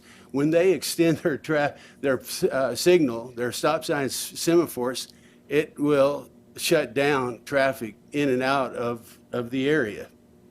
That's just one of many considerations. I think I have the authority to give you 1 more minute. Thank you. Okay. Thank you. Here's a view of where the school buses generally pick up or let off. They pick up on this side and they let off on the other side. This particular, I don't think I'm on my. I've humbly submitted a PowerPoint presentation, but I do not see it loaded. Forgive me here. Let me control it. I'll get it for you. Okay, here we go. Thank you. It's loading. How much time is left there? 24 hours. Okay, thank you. Right now, we're looking at the Wichita Business Journal's recent article in which they highlighted that 21st and Rock is, at this particular year, the 5th most dangerous. It annually falls within the number 5 or 8, somewhere in between that, year after year. It's a very it goes without saying, it is very highly traveled. This is a former rendering from 1979, which provided or depicted the quality of life recreational amenities that are going to be going away. This is the number. This represents the current rendering from the previous year's CUP amendment. It shows seven new apartment buildings, 252 additional vehicles from Sundance, and this is located, their access is located right across the street, if you will, from the primary entrance that was provided by last year's CUP 24. Okay, I'll have to ask you to stop. Is there anyone else that's going to speak that can carry on from where you are? Okay, thank you very much. Okay, next speaker. Oh, wait a minute, wait, sir. Got a question? We have a question. Mr. Warren? I understand your concern. Specifically, what are you asking for? Denial? Everything that Mr. Yearout has qualified in terms of what will be addressed at any subsequent traffic study, I would hope that all of these issues will be earnestly combined and nothing omitted. That's what I'm asking for. Thank you. Any other questions for the speaker?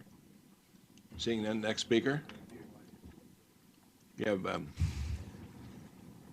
you put it back to the one where it showed the topic? Yeah, there we go. Okay, my name is Jim Brewy. I live at 1955 North Talleyrand, which is right on the corner of Broadmoor and Talleyrand. Okay, how many of you have actually been out there and physically seen the area? Very good. Well, you know that Broadmoor and Rock Hill is not a 4-lane street. You can barely get 4 cars there. And is it required that the apartments have parking space inside off the street? If you take a look, probably 50% of those apartments, Sundance, park on the street because they don't want to go. I want you to make it required or make that no parking anytime on Broadmoor and Rock Hill, okay? And do you realize, without an access on 21st, that on Broadmoor, in that 3-4 block area, you're cramming probably another 3,000 or 4,000 automobiles to be dumped at peak times in a, like I said, 3 or 4 block area. Anyway, that's my speech. And what I want is access to 21st, not to Broadmoor. Thank you. any questions for the speaker? Seeing none, thank you.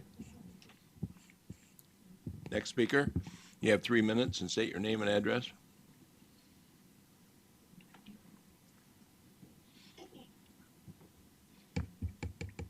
My name is Patrick Cantwell. I live at 2021 North Broadmoor, Unit 102. I was the first one to move into Chelsea Square Townhomes Friday, August 26, 1982 at 12:35 p.m. when my contract came through. Now, the reason I say that is I've been there for 35 years. At one time, utility contractors, Landmark Communities, were going to develop 160 townhomes in the area where we're planning to put in 303, where they want to put in 303 apartments. Now it's 303. With developers from Springfield and other places. And I commend them for trying to do some things. I just wish they wouldn't do it in my neighborhood, because from my address, 2021 to 21st Street, 2199, you're going to add 303 apartments in one area if it is accepted. Another 80, and then 168 across the street at Sundance, which means that, counting the apartments, let alone the vehicles, you have a bunch. If you allow 1.5 to 2 vehicles per unit, you're going to have over 900, almost 1,000 vehicles, ingress, egress, entering, leaving, however many times a day, once, twice, 3, 4 times. Now, the most concise explanation that I've received about this amendment came from this forum and from Mr. Yearout's presentation. I now understand the issue. I was going to address another issue. I was wrong. I would ask you, if you could please, when you're reviewing this, when you're making your decisions, to consider denying this amendment. Well stated, but I would ask you to look at page 3 and page 4 as you review it. Because with this amendment, this allows another parking ingress, egress. It allows 2, which is required by the traffic study. I am opposed to the development. I'm going on record. I acknowledge that. But I'm opposed to the whole development. But this amendment allows the development to proceed until such time as a traffic study is done. And as the 2 gentlemen before me said, we have 3 lanes of traffic at the intersection of Rock Hill and Rock Road. 3 lanes of traffic at the intersection of 21st and Broadmoor. We have a dedicated right turn to the east, a dedicated left turn to the west, heading north off of Broadmoor onto 21st Street. Both lanes, eastbound, westbound on 21st Street, if they wish to turn onto Broadmoor and head south for whatever reason, have to turn into 1 lane. There's a fire hydrant there, which can be moved. There's a La Petite Child Care Academy, and the driveway is immediately, just within a sweetheart's whisper of the intersection of 21st and Broadmoor. Now, the point I'm trying to make, and I know I have limited time, 8 seconds to go. I think it's a dangerous intersection. There is no dedicated left turn lane on 21st Street to turn south. Thank you. There is no dedicated left turn lane on 21st Street to turn south on the Broadmoor.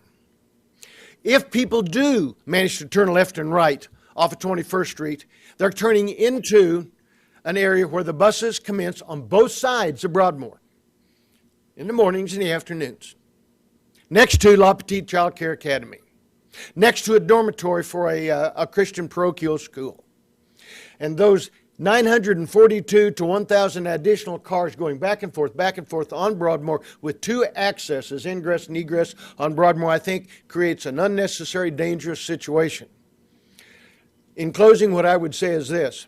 It may go through. It may go through. But what bothers me is the environmental problems that we might have, with the ground being slightly elevated above the existing Chelsea Square homes where I live, right on Broadmoor. I don't mean 3 feet, but a few inches. And to the south to where Mr. Brewy lives. That water has to drain someplace. Retention pond is in the northwest corner, completely opposite where the residences are. I think that causes an environmental problem, and I also think that the danger to the community by the addition of the additional vehicles is dangerous. Thank you. Thank you, sir. You're welcome. Any questions for the speaker? Okay, next speaker, please.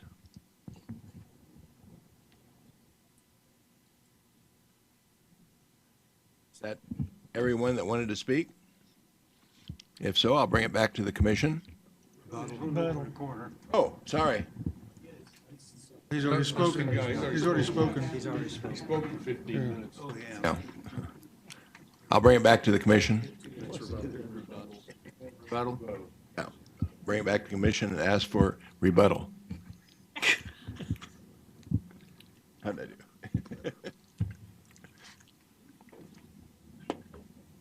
I know a lot of the concerns out there are the traffic, and we've agreed there will be a traffic study done, improvements made before they ever get a building permit. So if they proceed to start doing site work or something like that without having a traffic study done and everything like that, they're doing it on their own. They still won't get the building permit until the traffic study's done and everything's been initiated to make that happen. Mr. Landman mentioned something about the access points where the Sundance and the one for Chelsea Square come to the same point. Actually, that was planned, I'm sure, on the Sundance part, because you want those 2 drives to be opposite of each other so you have less chance for collisions out. We basically create an intersection, you have less chance for collision there. If you look at the north part that we're doing the amendment on right now, that's a larger area, and that's probably where our signage will go, because we don't have room for signage down at the south entrance. So that'll pretty much be the main entrance where we'd anticipate most of the traffic going in and out of it. So which would also reduce some of the conflicts down at the south entrance.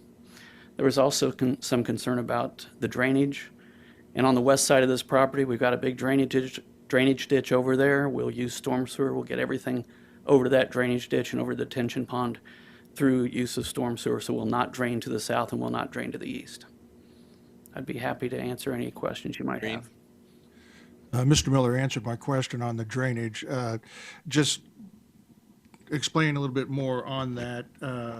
In order to get a building permit, you will have to ensure that the drainage is taken care of before you do any work. The drainage and the traffic, yes. Any other questions for the applicant. Mr. Miller, when the traffic study is done, and this may be a question as much for staff, let's just say that comes back and we need major improvements to that north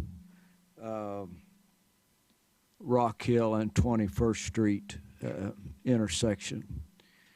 Who gets to pay for that? I mean, is it all the owners in the Chelsea CUP? Who's committed to do that? Is it just your two developments there that?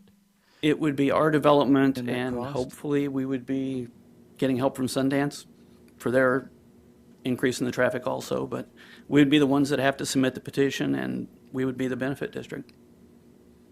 Sundance, that little addition over there, has the same requirement for traffic study and everything else. That's so. the undeveloped piece to the north there, Correct. right? Okay, Yes. thank you. Mhm. Foster. Mr. Miller, on the traffic study, what's the guarantee that whoever undertakes that is going to look at the maximum scenario of, all of these different things that have been talked about in terms of the number of units? Is it a given that that's what they're going to look at, the total number in that area? Yes, your traffic study would encompass everything in that CUP, everything that we get on that road. And what guarantees that it's that way would be Brian Kuhn when he reviews it. I'm talking about even in addition, we've had others, properties come forward on this to the east that are driving additional numbers. And I'm counting on those numbers being addressed as well in this study.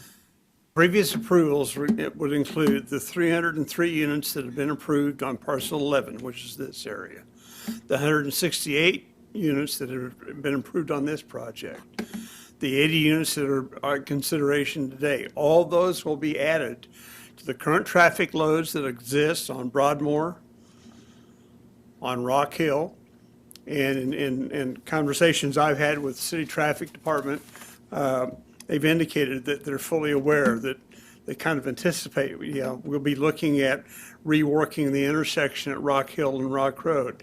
They're anticipating a highly likelihood, major reconstruction and modifications, possibly even with signals at 21st and Broadmoor. All those things are going in fully expecting that's what's going to occur. But the proposed loads that you're adding onto the existing roadway are going to be based on the number of units. It's got nothing to do whether it's restricted to seniors only or no, that's not how they do that kind of stuff. And it's all also will take into account existing loads that are happening based on traffic counts on Broadmoor and on Rock Hill, as well as all the other impacts. And they are all contracts and requirements are built in that the improvements that are determined to be necessary by the result of the what that study says shall be guaranteed by the developers, which would be the developers of all three projects. Mr. Foster. And the traffic study could find a reduction in the number of units might be appropriate relative to the traffic load, just the flip side of this discussion. Historically, a traffic study is not going to make a valuation judgment on that kind of perspective. They're simply going to take into account the traffic load impacts on the road system and what would be needed to adjust for the road system. And that, as I said in the staff report, could be intersection improvements, could be widening of the roads with other improvements made online. All those kinds of things can be done as part of the project. Any other questions? Seeing none, we'll bring it back to the commission for action. What's the will of the commission? Move to approve. Second. Moved by Mr. Warren, second by Mr. Green. Any discussion? Seeing none, all in favor? Aye. Opposed? Okay, so it's 11-0. Okay. Is this the one you had a question about, Mr. Foster? Oh, let's see. It was me. Number 5. Yeah, Did you want to hear a full presentation? Why don't you ask your question and we'll okay, decide? If you could put the map up there where you have the pins and where car lots are already. Yep. And I have this map as well, which kind of tells the same story. If this map is based on data that we have in our GIS layers. The highlighted parcels are the ones that have been identified as having the same designation that this use would have. And then this was a result of, I mean, literally just me driving up and down Broadway a couple times and making note of other uses of this type on Broadway between Kellogg and Pawnee, which is, I chose that area because that's the area contained within the area plan. I think I spoke out of turn. This is not the one I was thinking of. So we'll have a full presentation. I'm sorry. Let's just go ahead with the full presentation because we have people in the audience that want to speak about this. Okay. So this is a conditional use, Kyle Kobe with staff. This is a conditional use application to allow vehicle sales at the southeast corner of the intersection of South Broadway Avenue and East Mount Vernon Road. What you see here is an aerial view of the location in question. Here's a zoning map showing that basically the entirety of Broadway Avenue right now is zoned for limited commercial. This use is only allowable with a conditional use within the limited commercial zoning district. What you see here is the site plan proposed or that was submitted by the applicant. It indicates the area reserved for car sales as well as the existing building. And I have some notes in the staff report about this. The building is approximately 3,500 square feet, about 8,400 square feet of sales parking, 14 parking spaces. There are a few revisions to this that we would need to see indicated if this application were approved. Those things being that the sales lot area seems to be indicating that is extending past this line right here, which we would need it to still observe setback regulations. That there would need to be a fence or barrier of some kind around the area reserved for sales lot parking, and that we would need to see some kind of screening indicated along the eastern property line because that property line there's residential on the eastern side of them. So here is an excerpt from the future growth concept map from the comprehensive plan for the city. As you can see here, it references the South Central plan.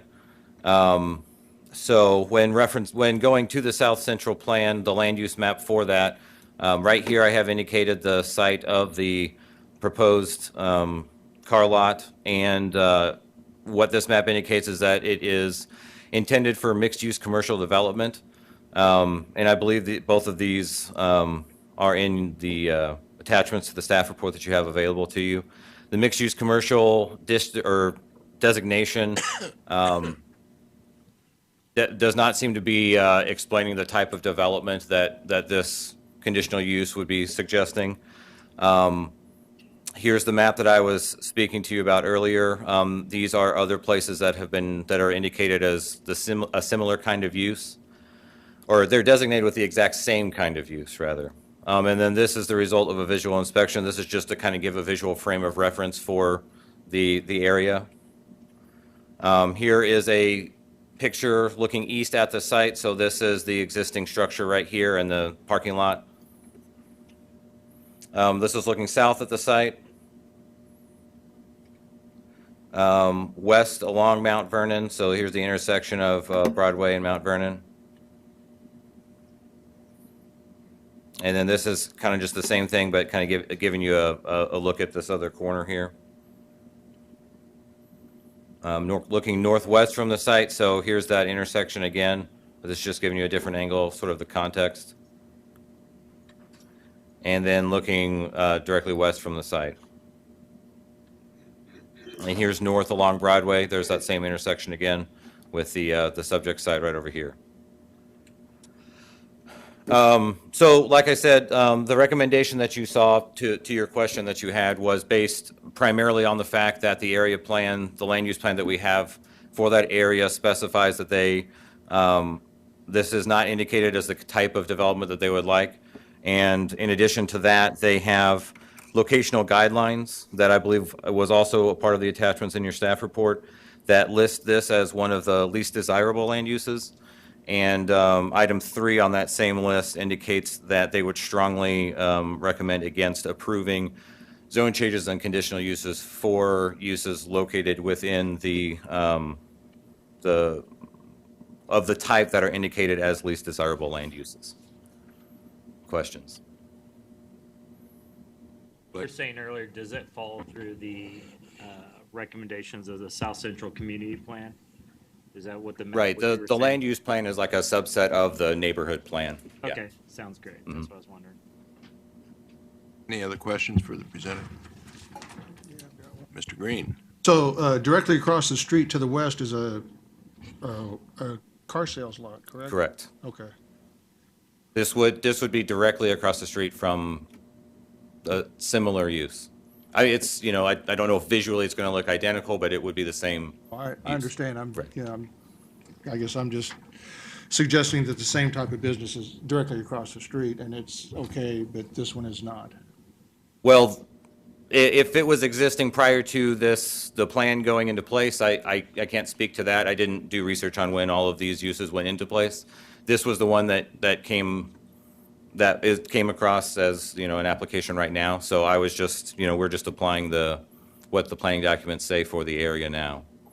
And part of the reason for indicating that there were several other ones, many other ones in the area already, is that just that there are other ones in the area.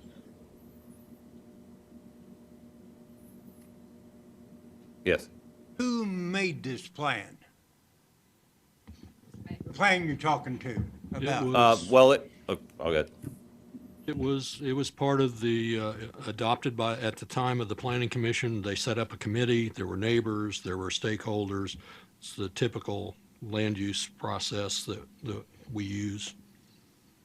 So, okay, but I remember back in the 50s, that was Car Lot Row, just like West Street's becoming. I think that's part of the reason why the plan says what it says. And well, yeah, they don't want it there, but it is there, and it's just reality that it is there.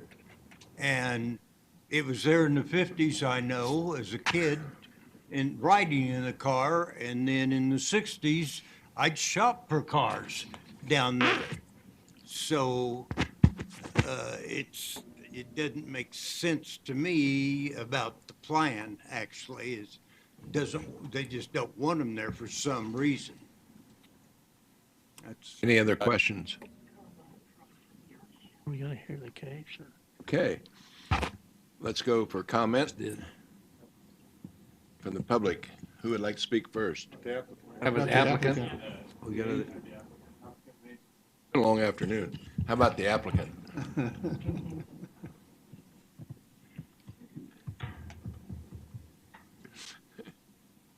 My name is Christopher Clark, address 7701 East Kellogg Drive, Suite 630.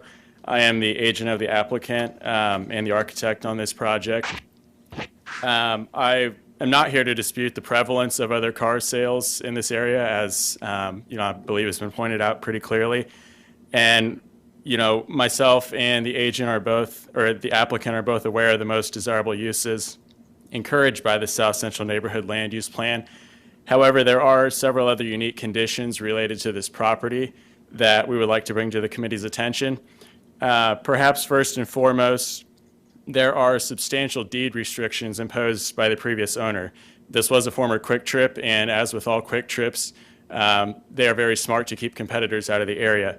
Restricted uses on this land include convenience stores, grocery stores, donut shops, coffee shops, fast food restaurants, fast casual restaurants, smoke shops, liquor stores, gas stations, and any retail or food service selling candy, chips, donuts, sandwiches, pizzas, snacks, coffees, and/or soda.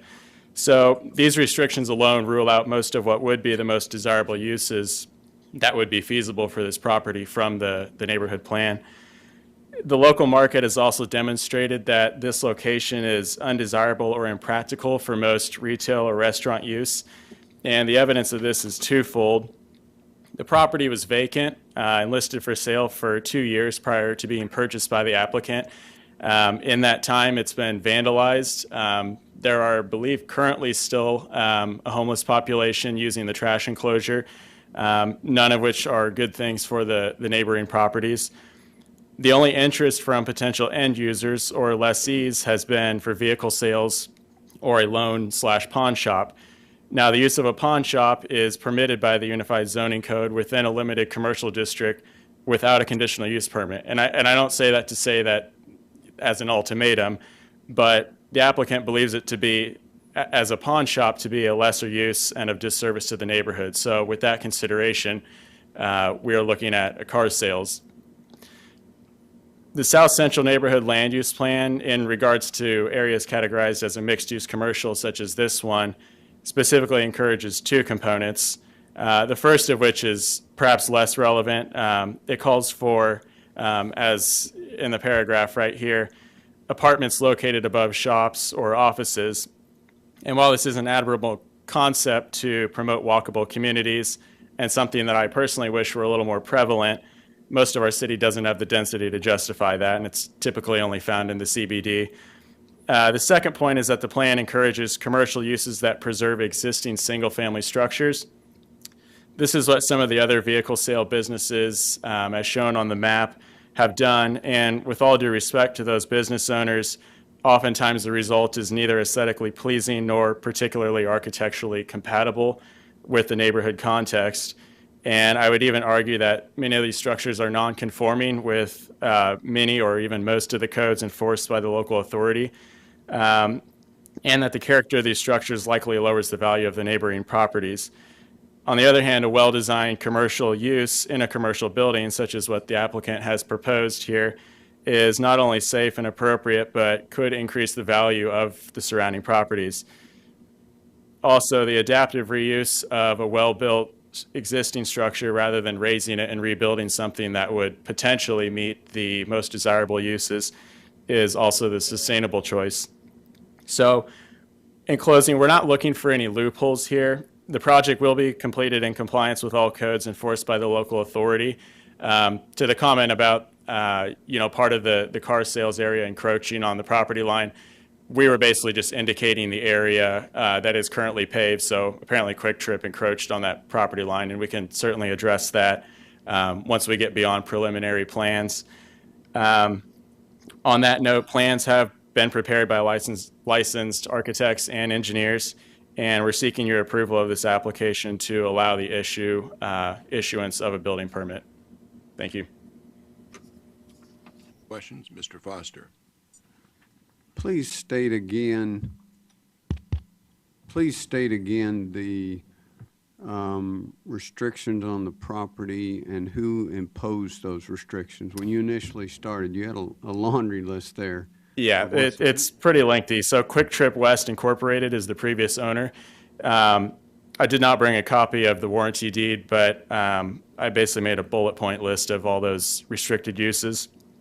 Those include convenience stores, grocery stores, donut shops, coffee shops, fast food restaurants, fast casual restaurants, smoke shops, liquor stores, adult-oriented stores, gas stations, and it closes with any retail or food service selling candy, chips, donuts, sandwiches, pizza, snacks, coffee, and or soda. So essentially any food service.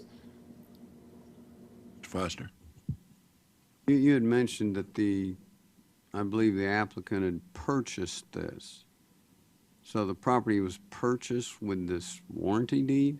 Yes, this is a deed restriction that Quick Trip puts on essentially all of their properties, and unfortunately it's one of the reasons why a lot of Quick Trips have sat vacant, including the one at 37th and Rock. Well, if the applicant's purchased the property, how does Quick Trip have any say in it? It's filed on the warranty deed with the county. It's a legal restriction on the use. It's essentially the word's escaping me, but it's a use restriction. It's a deed restriction. Yes. It's like a restrictive covenant is the word I was looking for. Mr. Richardson. It's a well-known tactic for Quick Trips, which makes their sites pretty undesirable. And Is there any kind of restaurant would be allowed? I mean, I guess if you sell coffee, you can't have a restaurant. They allow full service restaurants Full only. service, So they okay. specifically say no fast food, no fast casual, and nothing selling So you can't, any of that laundry as list long of as you items. don't carry anything out, you'd be okay, right? I mean, is there anything you could do here to enhance what this is going to look like with regards to landscaping or that sort of thing?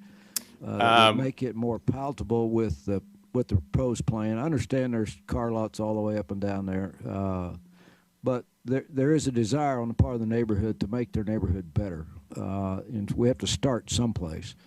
And I understand the deed restrictions. It's Quick Trip does it all the time. Is there a way to maybe make this fit a little better with the neighborhood, even though it is going to be a car lot? Absolutely, and I think I can probably best speak to the building itself. Again, I mentioned we've only submitted preliminary plans to MAPC at this point, which triggered the conditional use item. We do have some preliminary renderings. I don't have them here to share with you, but we do intend to do some improvements to the building itself to modernize it and make it much more aesthetically pleasing than it already is. No offense to whoever designed Quick Trips, but the Quick Trip original stores are not the most attractive.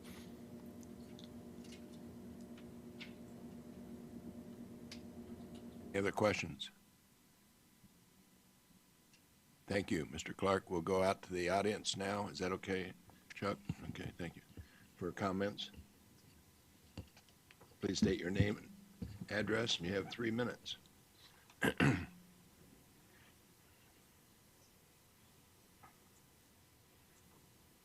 My name is Janet Price. I live at 2010 South Water Street, and I am the president of the South Central Neighborhood Association and South Central Improvement Alliance, and those two groups would not support having another car lot in our area.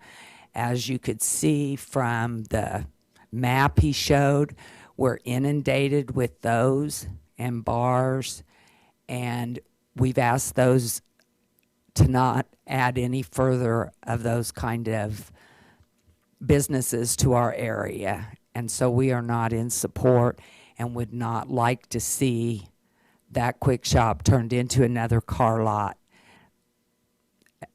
We appreciate your consideration for the prior land use map that we have done. Thank you.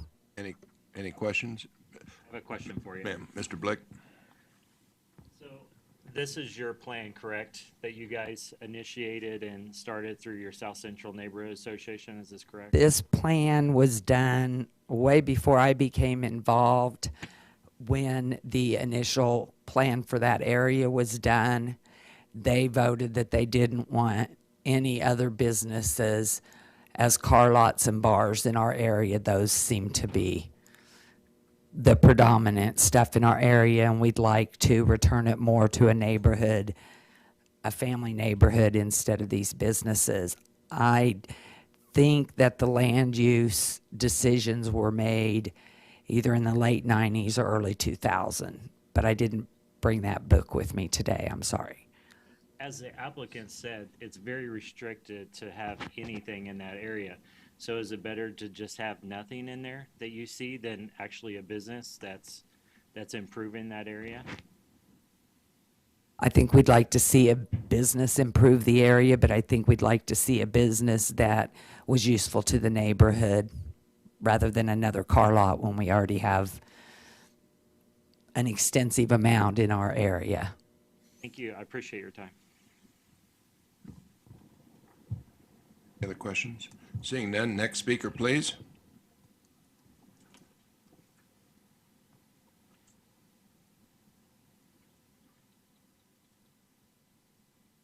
My name is Katherine Johnson. I live at 1106 South Waco. I'm also a member of the board of the South Central Neighborhood Alliance. I've lived in the neighborhood for 10 years, and I've also co-founded a nonprofit that works in that neighborhood, so I live and work there.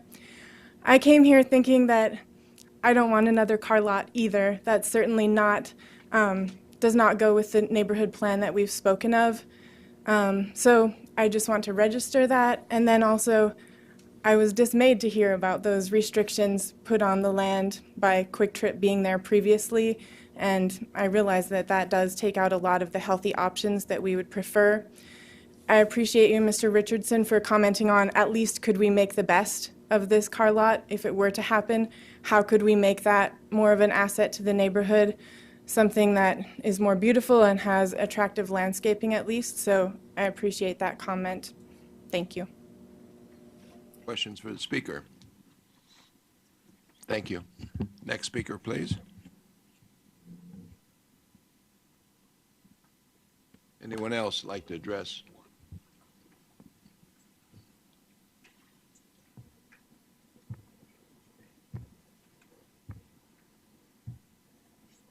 Good afternoon. My name is Steve Falke. I live at 3 Crestview Lakes Estates in Wichita. And I didn't come here today intending to speak on this matter, but you've brought up a good point that I would just like to make a comment on. I've been a small business entrepreneur for 30 years in this city.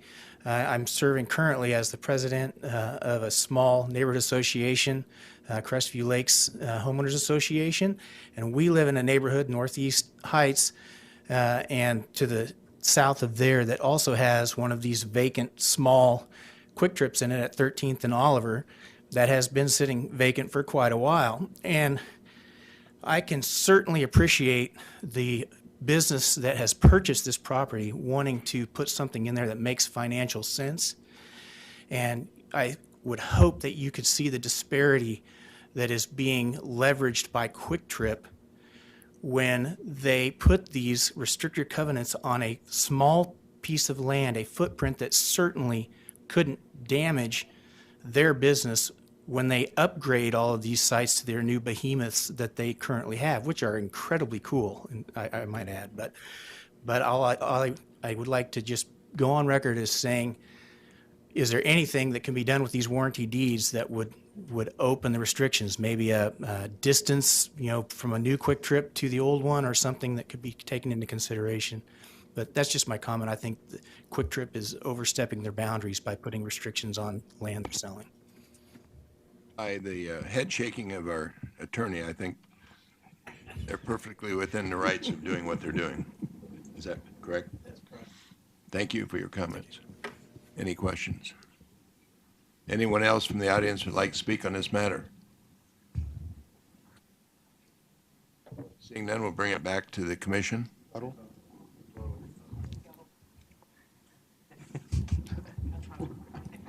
Each case is the same. Mr. Clark, would you like to come up for a rebuttal period? I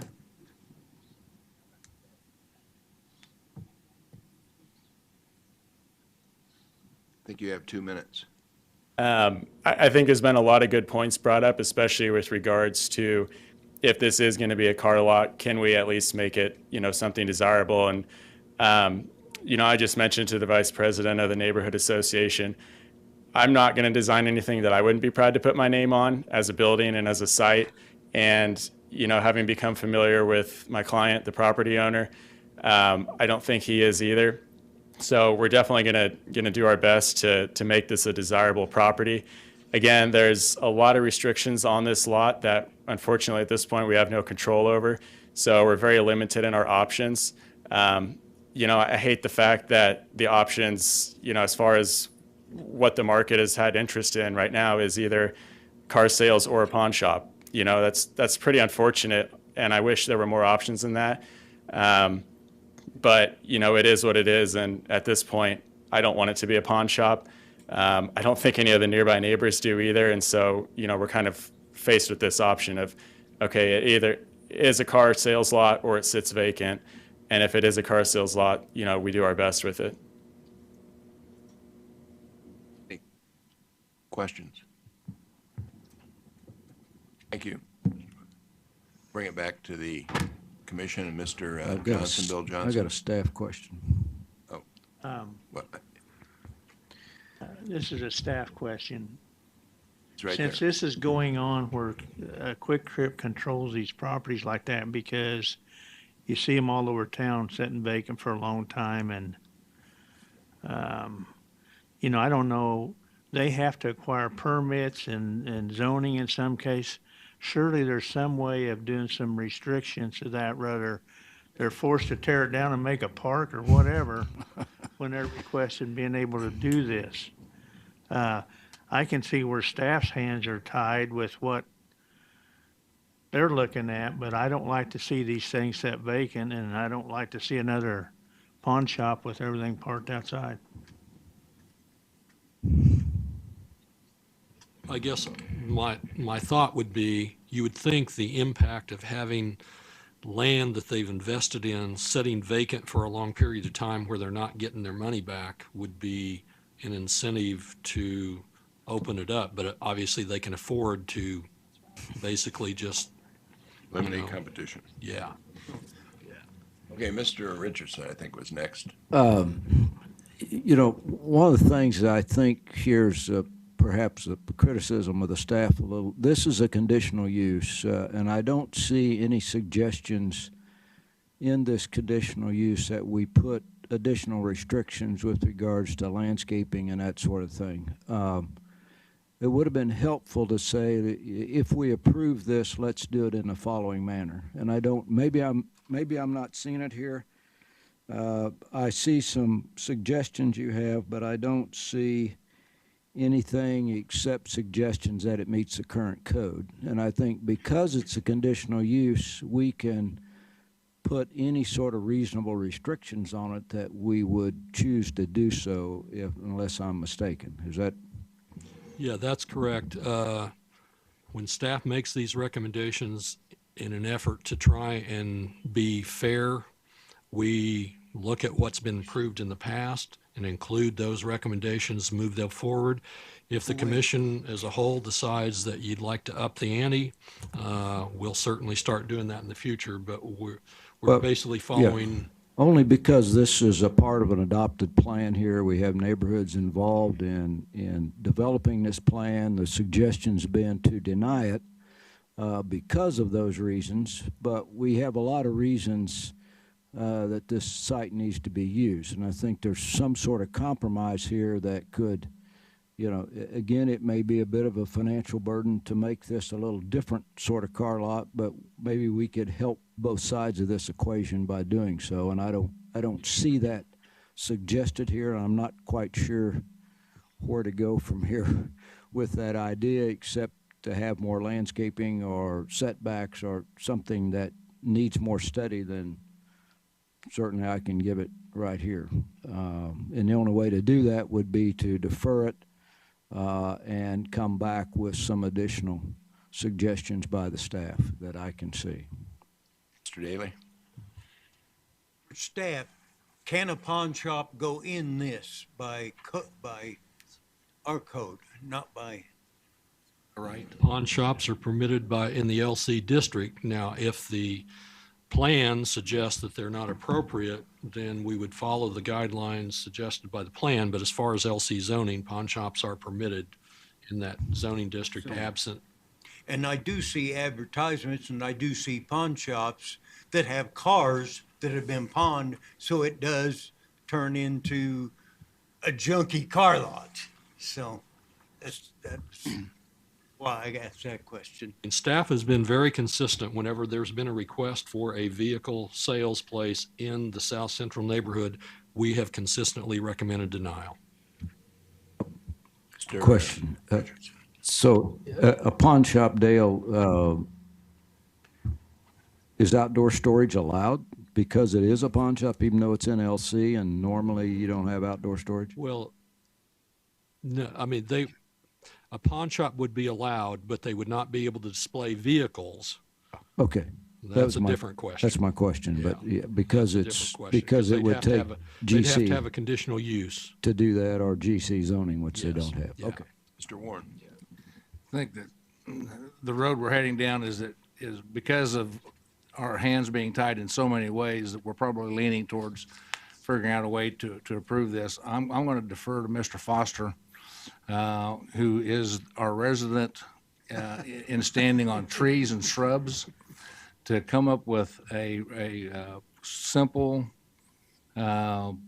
number of trees per linear foot, or come up with some kind of a compromise that would allow us to prove this with some additional decorating to it that would allow us to do this and not defer. Are you suggesting like we double or triple the normal landscape Like I requirement? said, I'm going to defer to Mr. Foster because he understands that side of the book way better than I do. It's not a leading question, but go ahead. Mr. Clark, could you come back to the podium?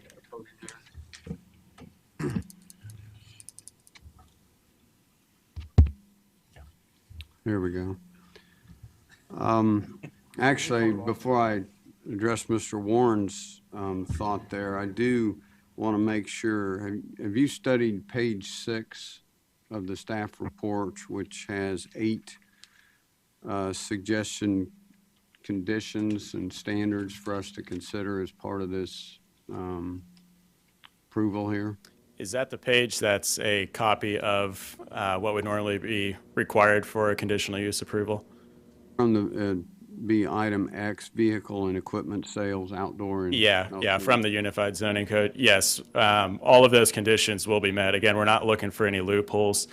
To kind of build on that, one, while we're talking about possible other conditions of the approval, if there is to be that, one idea that came to mind is typically parking lots or car sales can either be screened from the main road, in this case Broadway, by either a fence or by landscaping. Pretty much all of them that I've seen driving up and down Broadway chose the fence option. And, a lot of times that's not a very inviting look. It's not very neighborhood friendly. I would almost propose that, if there is to be a condition that we're required to use the landscape approach. With that said, all of the landscaping, as we saw, I can't go back to it, but the site plan, all of the landscaping between Broadway and our parking lot is off property. So off the top of my head, I don't know how much control we have over what we do with that, knowing that it's in a public right of way, but I would prefer there to be landscaping over a wrought iron fence or something of that nature. Well, let's go ahead and talk design. My understanding on car sales is the screening is not required where you have display of vehicles.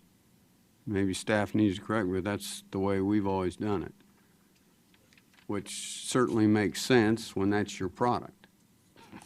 So, the concept here of having some sort of a barrier makes every bit of sense. So I would address Mr. Warren's thought twofold.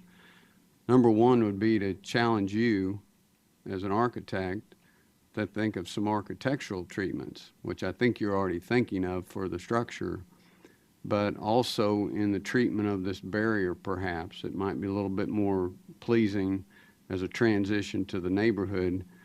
And then on the landscape part of it, wherever it does abut to those residential areas, I think it would be appropriate on a lot of these. We've upped the amount of landscape to 1.5 times, which frankly does not work out to be a lot, but it's just that little bit that makes it a little bit nicer for those folks that are adjacent to it. And just one final thought would be, I think you're going to run into an issue with taking out some of that pavement, and so that's something that'll have to be discussed with staff on whether you actually create a green space in there. So those would be my thoughts relative to trying to help this work with the neighborhood a little bit better. Mr. Clark, are you willing to agree to that? Can you state the condition of the requirement? I think it's just twofold. One would be a condition related to the architectural treatments that you come up with would be, they're going to be approved by staff. And this is done on other projects where you're just looking for something that's compatible. Then the second would be is wherever it does match up to an adjacent residence, is any landscape buffering requirement would be increased by 1/2, so 1.5 times. Mr. Foster, I think on the design element, if you want staff to approve the design, you're going to have to give them some parameters. They can't just arbitrarily say yes or no without some direction from the commission. Is that fairly stated? If you go back to a lot of the wording we've approved on the CUPs, it speaks directly to compatibility of materials and architectural treatment. So I think it's as simple as that.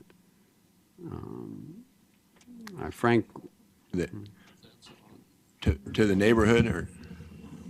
I mean, the issue there is typically on a community unit plan, it's whatever the first building is has to comply with those standards. There's no first building here other than what's there. And if we're not happy with that, we need some sort of guidance, because I'm going to tell you, I'm ready now, after all the grief I've gotten over Central and Vassar, that instead of staff approving architectural stuff, we bring it back here and have you guys approve it. I cannot explain how much grief I've gotten over the building that got approved by council. So I'm a believer in site plan review, and I frankly think whether it's the planning commission, whether it's a subcommittee, to take that load off of staff, I think would be very wise. I can address the first question if that would be helpful about landscaping. Again, along Broadway, we're limited in that we're essentially the parking lot already encroaches, so there's little green space actually on our lot. With that said, if the city was willing to allow something to be done there, I certainly wouldn't refute that. On the rear of the building along the east property line, there is currently a fence separating what's shown there as a dirt alleyway almost immediately behind the building. So it is screened by a wood fence there. With that said, to the north where you'll see the text that calls out a new concrete driveway there, there is space that's currently all just turf area where some additional landscaping could be located in that area. To the south of the building, shown up very faintly on this plan, but that's where the trash enclosure is. It's currently paved all the way up to the south lot line, and south of us is a motel. So the only residential is behind us to the east. I think it'd be appropriate, since staff is recommending denial, that we ask for a little bit more in the submission. We can either approve it, it's contingent upon us seeing something else, or we can ask them to bring it back with a presentation at a later date before we approve it. What would be? Going on what the applicant has said and what we've talked about here, one thing about bringing it back to this body for approval, well, how many people sitting on this would even know how to go about doing it, number one, because his idea and my idea and Don's idea are probably going to be different. That's a problem.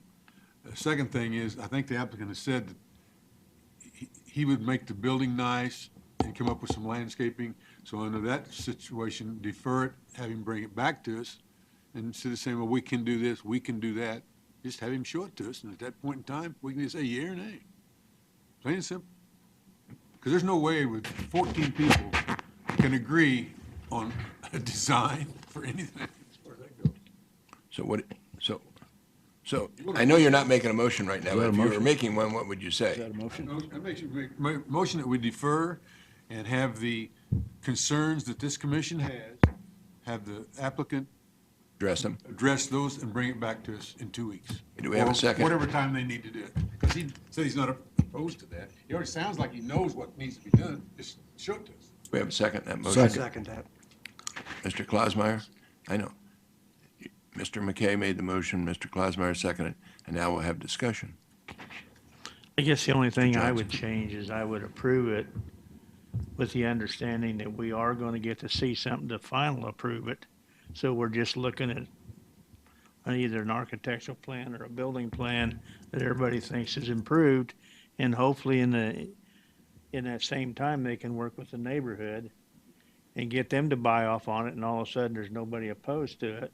I think everybody wins. Is that a substitute motion? We have one other piece of information here. goes before the DAB on February 7th, and I know Mr. McKay will be happy to hear that. So that'd give us, time to hear. I'm gonna do like Dale, I'm taking the 5th. Ms. Miles. I just want to make a comment. So I'm from the south side of Wichita, and I think what really bothers me about this is that, we looked at making future land uses and least desirable land uses. And what concerns me is that this falls in a least desirable use for that area. And I know as we work to change the south side of Wichita, if we continue to put bars and used car lots and those types of things in south side of Wichita in every vacant building that comes up along the way, as opposed to looking for other uses for that property. And I know that Quick Trip makes it really difficult, but there still are a lot of other uses that property could be used for. And if we continue to just put the same things in there, we will never be able to redirect the south side of Wichita into something better than what it is today. So for that reason, I would not support approving against the recommendation of staff. Thank you. Mr. Johnson. Does anybody have any idea how many bars there are between Kellogg and MacArthur on Broadway? I'm just using that as an example. I'm just looking for facts. I don't know of a lot of bars that are there. There's a ton of car lots. Now, there's some car lots that sell a little higher end cars, but they keep their place nice, and there's some that I don't even know if they run. And I know everybody needs different types of car, but somebody to buy a house and put some cars in front versus paying for a piece of property like this and making a car lot, I think they're drastically different, and that's the only reason I'm supporting. Mr. Blick? I was really tossed at the very beginning because I feel for the property owner because he just purchased a brand new property. On the other hand, I understand he purchased that property knowing these restrictions were there. Quick Trip's not the only one. Walmart does this also, and they're closing Walmarts, and they're doing the same thing.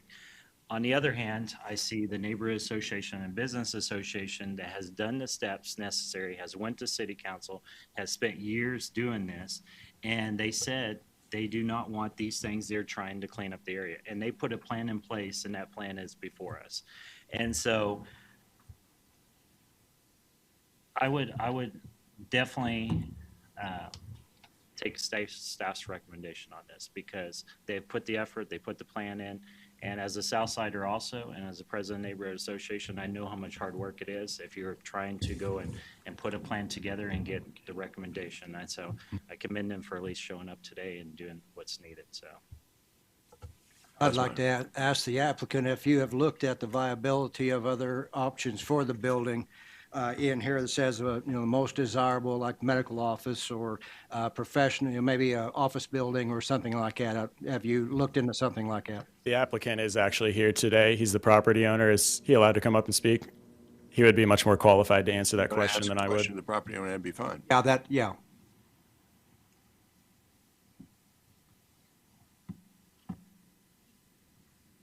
Go ahead and ask your question after he's. Hamid Bakhtiari, 1522 Coolidge. The only real interest I've got in it is the yellow and red. I forget what it is, the payday loan. It wasn't a pawn shop. It was for a payday loan, which I just didn't want to put a payday loan there. I thought there's a lot better uses for that property. It's a really nice, clean property. It's less than 20 years old. I think it was built in '99. It's a really solid property, and it just fits to do the car lot. It looks really nice. I have a lot of businesses on the south side too. I own Mobilecom. It's a cell phone repair shop. We're at Pawnee and Broadway. I have Metro PCS, and I had looked at doing that before, but there's different dealers in town, and I do not have the access to go put a cell phone store in that lot because we're already so damn saturated with cell phone stores on that side of town as well. So we have a mile separation, so that was my initial plan, and that's what I was going to use it for. And I was going to get around all the deed restrictions, but now I'm stuck with payday loan or car lot. And that's, You haven't checked the viability of an office building or something? I've had it for lease for over a year, so. Okay, all right, thank So you. there has payday loan and car lot is all the only interest we've got. I was originally going to use it myself, but just our partners changed. We got involved with Metro PCS, and they put one at Harry in Broadway, which is a different dealer. So I'd violate their 1 mile separation by going there, so. Mr. Warren. The desire for a better quality commercial is real, but businesses don't want to go there.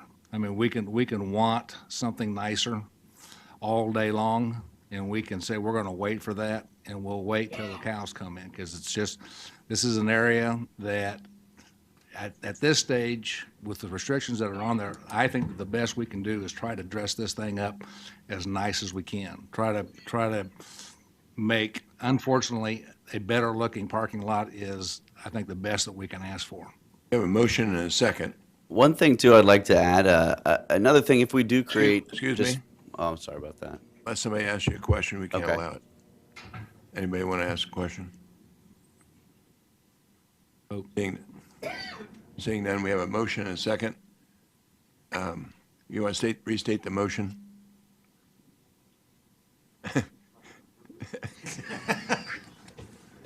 My motion was to defer for either 2 weeks or whatever period of time. How much time, Mr. Clark, would you and the owner decide that you would need? I guess it depends what you're asking for. Are you looking for a site plan and building elevations, perhaps? Mainly, Mainly? and a landscape type plan, Yeah, I think 2 weeks would be appropriate. 2 weeks in. And who had the second? Mr., is that okay with you? Okay, so we have a motion and a second, and we still have time to ask questions, discussion. I attempted not to do that, but I have to. Mr. Foster. Just a question related to who gets a look at this and the process for that. Not that the subdivision committee has a lot of extra time, but that might be one venue if you didn't want to establish a new committee. But then you still have the broad question whether there ought to be any public or neighborhood involvement in that look at the site plan. But I'm just going to throw that out there. I don't know that affects our vote now. Mr. Miller just pointed out to me that by doing this 2 weeks from now, you only have a week because it has to be submitted a week ahead of time. That would still be okay. So I assume you have something now that you're, Yeah, there are ideas that have already been floated out there and presented between myself and the client. I'd like to make a substitute motion for staff's recommendation to denial. Second. okay. Any discussion on a substitute motion? Seeing none, we'll take up the substitute motion. All in favor, say aye. Aye. Opposed? Aye. So it fails 9-2? 2-9, yeah. So we're back to the original motion. All in favor of the motion, as stated by Mr. McKay and seconded by Mr. Klausmeyer, say aye. Aye. Opposed? Aye. So we have 9-2 in favor of the motion. Is that correct? With Mr. Blick and Ms. Miles dissenting. Anybody else said no? Okay, so it passes, and we'll see you back here in 2 weeks. Thank you. Okay, I think the next one, number 8, was the one that you had a question about. Mr. Foster? Do we want to take about a 5-minute break? I'm the only one that needs to get up and go. Make a motion. No, You I don't won't care. come back. I will. I would say we're going to take a 5-minute break and come back here at 25 after 4. They locked the building at 5, so we got to be out of here, man. Ask a question for other guys, I'll have one. I know. We got push marks.